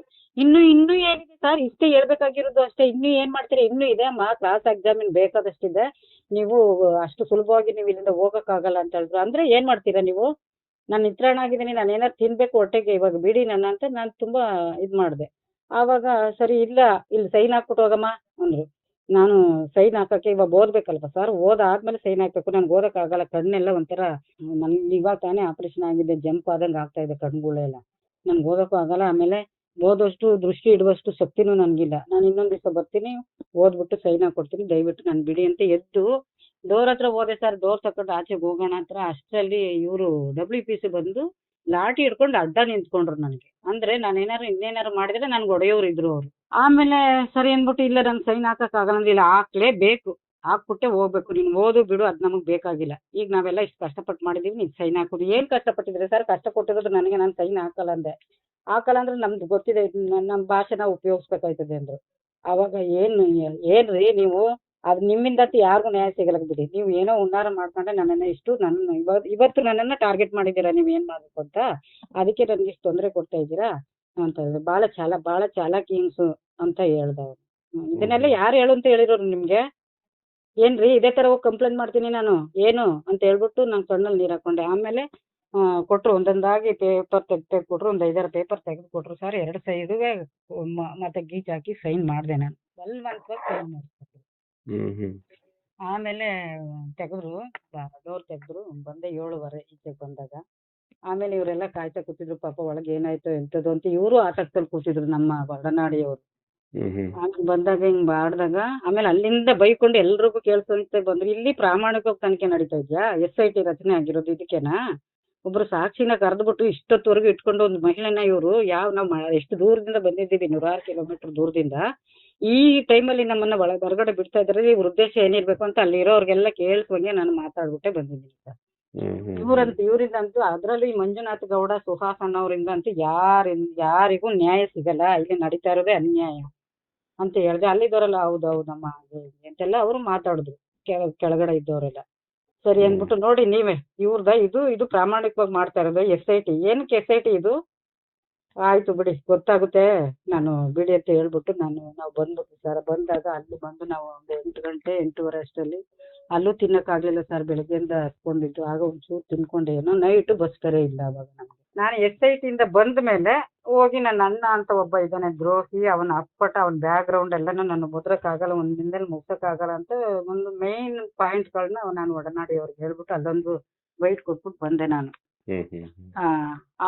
ಇವನು ಮಾತಾಡಿದ್ಮೇಲೆ, ಯಾರು ಅಣ್ಣ ಅನ್ಸ್ಕೊಂಡಿರೋ ಶಿವಕೆಂಪಯ್ಯ ಅನ್ನೋನೊಬ್ಬ ಅಲ್ಲಿ ಮಾತಾಡ್ತಾ ಇದ್ದಾನಲ್ಲ, ಅವನು ಮಾತಾಡಿದ್ಮೇಲೆ ಏನಂತ ಮಾತಾಡಿದಾನಂದ್ರೆ, ಅವಳು ನನ್ನ ತಂಗಿನೇ ಸ್ವಂತ, ಅವಳು ಸರಿ ಇಲ್ಲ, ಅವಳು ದೊಡ್ಡ ಕ್ರಿಮಿನಲ್, ಅವಳು ಎಂತದ್ದು ಜೈಲಿಗೆ ಒಂದಲ್ಲ 2 ಸಾರಿ ಜೈಲಿಗೆ ಬಳ್ಳಾರಿ ಜೈಲಲ್ಲಿ ಬಂದಿದ್ದಾಳೆ. ಮತ್ತೆ ಗಂಡನಿಗೆ ಚಾಕು ಇರಿದು ಜೈಲಿಗೆ ಹೋಗಿದ್ ಬಂದಿದ್ದಾಳೆ. ಮತ್ತೆ ಇವಳು ಎಂತೆಂಥದ್ದು ಅಫೇರ್ ಇಟ್ಕೊಂಡಿದ್ದಾಳೆ, ಕೆಟ್ಟವ್ರ ಸಹವಾಸ ಮಾಡ್ತಾಳೆ. ಮತ್ತೆ ಇನ್ನು ಏನೇನೋ ಕೆಟ್ಟದಾಗಿ ನನ್ನ ಬಗ್ಗೆ ನನ್ನ ಒಂದು ಚಾರಿತ್ರ್ಯ ವಧೆ ಮಾಡಿದ್ದೆ. ಅದ್ರ ಬಗ್ಗೆ ನಾನು ಹೇಳ್ದೆ, ಇವನ್ ಬ್ಯಾಕ್ ಗ್ರೌಂಡ್ ಎಲ್ಲಾನು ಕೊಟ್ಬಿಟ್ಟು ನಾನು ಹೇಳ್ದೆ, ಇದೆಲ್ಲ ಬೇಕಾಗಿಲ್ಲ, ನಾನು ಎಷ್ಟಾರ ಕೇಸ್ ಇರ್ಲಿ, ನಾನು ಯಾರನ್ನಾರ ಕೊಲೆ ಮಾಡಿರ್ತೀನೋ ಅಥವಾ ನಾನು ಜೈಲ್ಗೆ ಹೋಗಿರ್ತೀನೋ ಅದನ್ನೆಲ್ಲ ಪೊಲೀಸ್ನವ್ರು ನೋಡ್ಕೊಂಡು ಅದ್ರ ಬಗ್ಗೆ ತನಿಖೆ ಮಾಡಿ ಅದು ಸಪ್ರೇಟ್ ಮಾಡ್ಲಿ, ನನ್ನ ವೈಯಕ್ತಿಕವಾಗಿರೋದ್ರ ಬಗ್ಗೆ ಕ್ರಮ ತಗೊಳ್ಳಿ. ಯಾವಾಗ್ಲೂ ಏನೋ ಆಗಿರೋದೆಲ್ಲನು ಈಗ ಬಂದು ಹೇಳುವಂಥದ್ದು ಏನಿರೋದು, ಒಂದ್ ವೇಳೆ ಆಗಿದ್ರೆ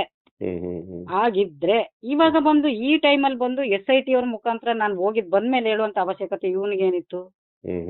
ಇದನ್ನೆಲ್ಲ ಮೊದ್ಲು ಹೇಳ್ಬೋದಿತ್ತಲ್ಲ. ಅಥವಾ ನಾನು ಇಲ್ಲೇ ಮಂಡ್ಯದಲ್ಲೇ ಇದ್ದೀನಲ್ಲ, ಎಲ್ಲೂ ಹೋಗಿಲ್ವಲ್ಲ, ಸತ್ತಿಲ್ವಲ್ಲ, ಜೀವಂತ ಅವನು ಇಲ್ಲೇ ಇದ್ದಾನೆ, ನೀನು ಇಲ್ಲೇ ಇದೀಯಾ, ನಾನು ಅಲ್ಲೇ ಇದ್ದೀನಿ.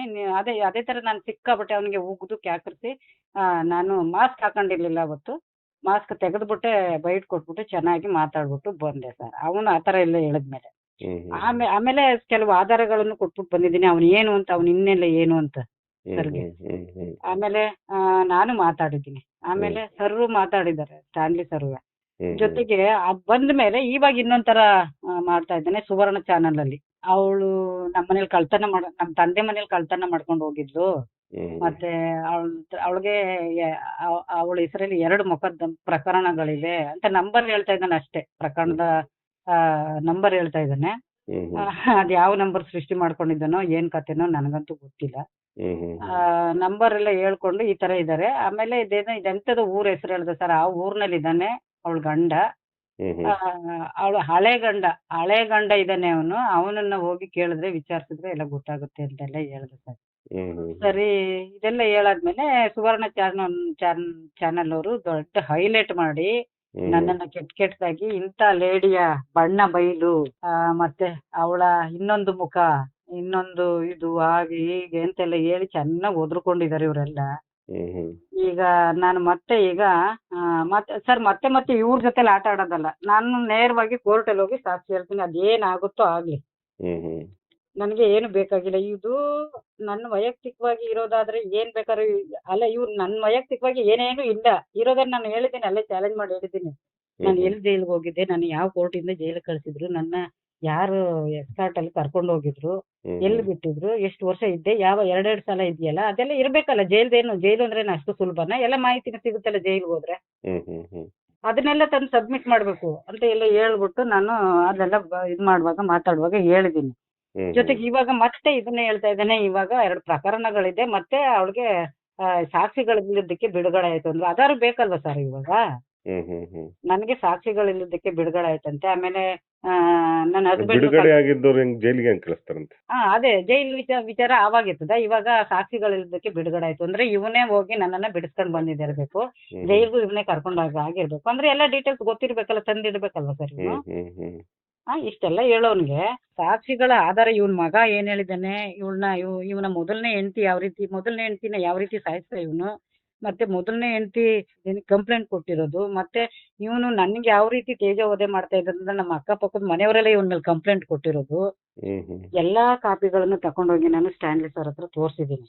ಹ್ಮ್ ಹ್ಮ್ ಹ್ಮ್ ಇವನ್ ಹಿನ್ನೆಲೆನ ಆ ತರ ಹಿನ್ನೆಲೆ ನಂದೇನಾರು ಇದ್ರು ಇವನು ಅದೇ ತರ ಎಲ್ಲಾನು ಇದ್ರ ಮುಂದೆ ಇಡ್ಬೋದಾಗಿತ್ತಲ್ವಾ ಸರ್, ಅವ್ರು ತೋರ್ಸ್ಬೇಕಾಗಿತ್ತಲ್ಲ.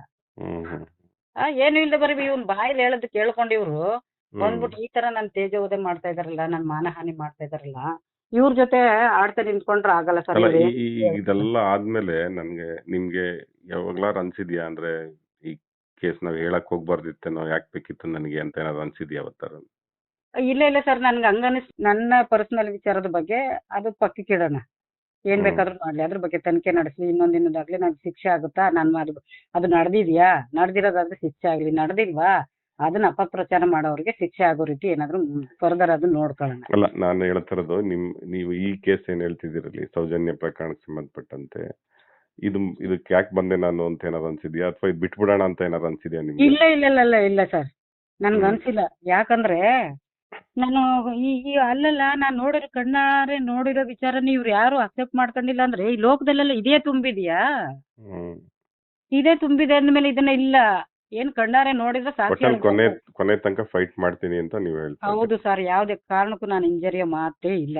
ಆಮೇಲೆ ಸ್ಟ್ಯಾನ್ಲಿ ಸರ್ ಇನ್ನೊಂದು ಮಾತು ಹೇಳಿದ್ರು, ಬೇಕಿದ್ರೆ ನಾನು ಯಾವ್ದು ಮಂಪರು ಪರೀಕ್ಷೆ ಮಾಡ್ತಾರೆ ಅದಕ್ಕೂ ತಯಾರು ಅಂತ ಹೇಳ್ತಾರ ಅವರು ಅಂತ. ಹೌದು ಸರ್, ನನ್ಗೆ ಇನ್ನೊಂದು ವಿಚಾರ ಹೇಳ್ತೀನಿ. ನನ್ನನ್ನ ಮಂಪರ್ ಪರೀಕ್ಷೆ ಮಾಡ್ಲಿ, ಇನ್ನೊಂದು ಪರೀಕ್ಷೆ ಮಾಡ್ಲಿ, ಪ್ರಾಣದ ಬಗ್ಗೆ ಅದ್ರ ಬಗ್ಗೆ ಏನು ಅಂತ ನನ್ಗೇನ್ ಅರಿವಿಲ್ಲ ಅದ್ರ ಬಗ್ಗೆ. ಅದರಿಂದ ನಾನೊಂದ್ ಹೇಳ್ತೀನಿ, ನಾನ್ ಯಾರ ಮೇಲೆ ದೂರ್ ಕೊಡ್ತಿದ್ನೋ ಅವ್ರನ್ನು ನಿಲ್ಸಿ, ನನ್ನನ್ನು ನಿಲ್ಸಿ, ಆಮೇಲೆ ಈಗ ಯಾರು ಸುಳ್ಳು ಪ್ರಚಾರ ಮಾಡ್ತಿದ್ರ ಅವ್ರ ಜೊತೆಗೆ ನನ್ನನ್ನು ಮಂಪರ್ ಪರೀಕ್ಷೆ ಅವ್ರನ್ನು ಮಾಡಿಸಿ, ನನ್ನನ್ನು ಮಾಡಿಸಿ ಒಟ್ಟಿಗೆ ಒಬ್ರ ಆದ್ಮೇಲೆ ಇದನ್ನ ಕೇಳ್ಕೊತೀನಿ ಸರ್ ನಾನು. ಸರಿ ಸರಿ. ಇವಾಗ ದೂರನ್ನು ಕೂಡ ಕೊಟ್ಟಿದ್ದೀರಾ ಈಗ ಮಹಿಳಾ ಆಯೋಗಕ್ಕೆ? ಹೌದು ಸರ್. ಹ್ಮ್ ಈಗ ನಾನು ಒಬ್ಬಳನ್ನೇ ಮಂಪರ್ ಪರೀಕ್ಷೆ ಮಾಡಿದಾಗ ನನ್ಗೇನಾದ್ರು ದೈಹಿಕವಾಗಿ ಪರಿಣಾಮ ಬೀರಿ ನನ್ನ ಉಸಿರು ನಿಂತೋಗುವಂತ ಪರಿಸ್ಥಿತಿ ಬಂದಾಗ ಅವಾಗ ನಾನು ಒಬ್ಳಿಗೆ ಎಫೆಕ್ಟ್ ಆಗೋದು ಬೇಡ ಅದು. ಹ್ಮ್ ಆದ್ರೆ ಎಲ್ಲರಿಗೂ ಆಗ್ಲಿ. ಆದ್ರೆ ಎಲ್ಲರಿಗೂ ಆಗ್ಲಿ. ಈಗ ಮೊದಲು ಕಂಪ್ಲೇಂಟ್ ಯಾರ ಮೇಲೆ ದೂರ ಇದೆಯೋ ಅವ್ರನ್ನ ಇನ್ವೆಸ್ಟಿಗೇಷನ್ ಮಾಡ್ಬೇಕು ಇವ್ರು.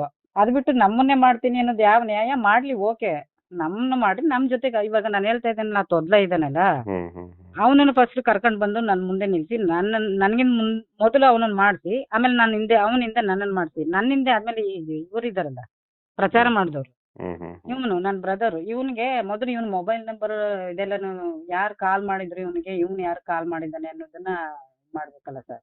ಹ್ಮ್ ಹ್ಮ್ ಅವಾಗ ಗೊತ್ತಾಯ್ತದೆ SRT ಅವ್ರ ಬಂಡವಾಳ. ಅದು ಸಾಧ್ಯ ಆಗುತ್ತಾ? ಸರಿ ಅಮ್ಮ, ಇಷ್ಟೊತ್ತು ಮಾತಾಡಿದ್ರಿ, ತುಂಬಾ ಡಿಟೇಲ್ ಆಗಿ ಎಲ್ಲಾನು ಕೂಡ ಬಿಡಿಸಿ ಹೇಳಿದ್ರಿ.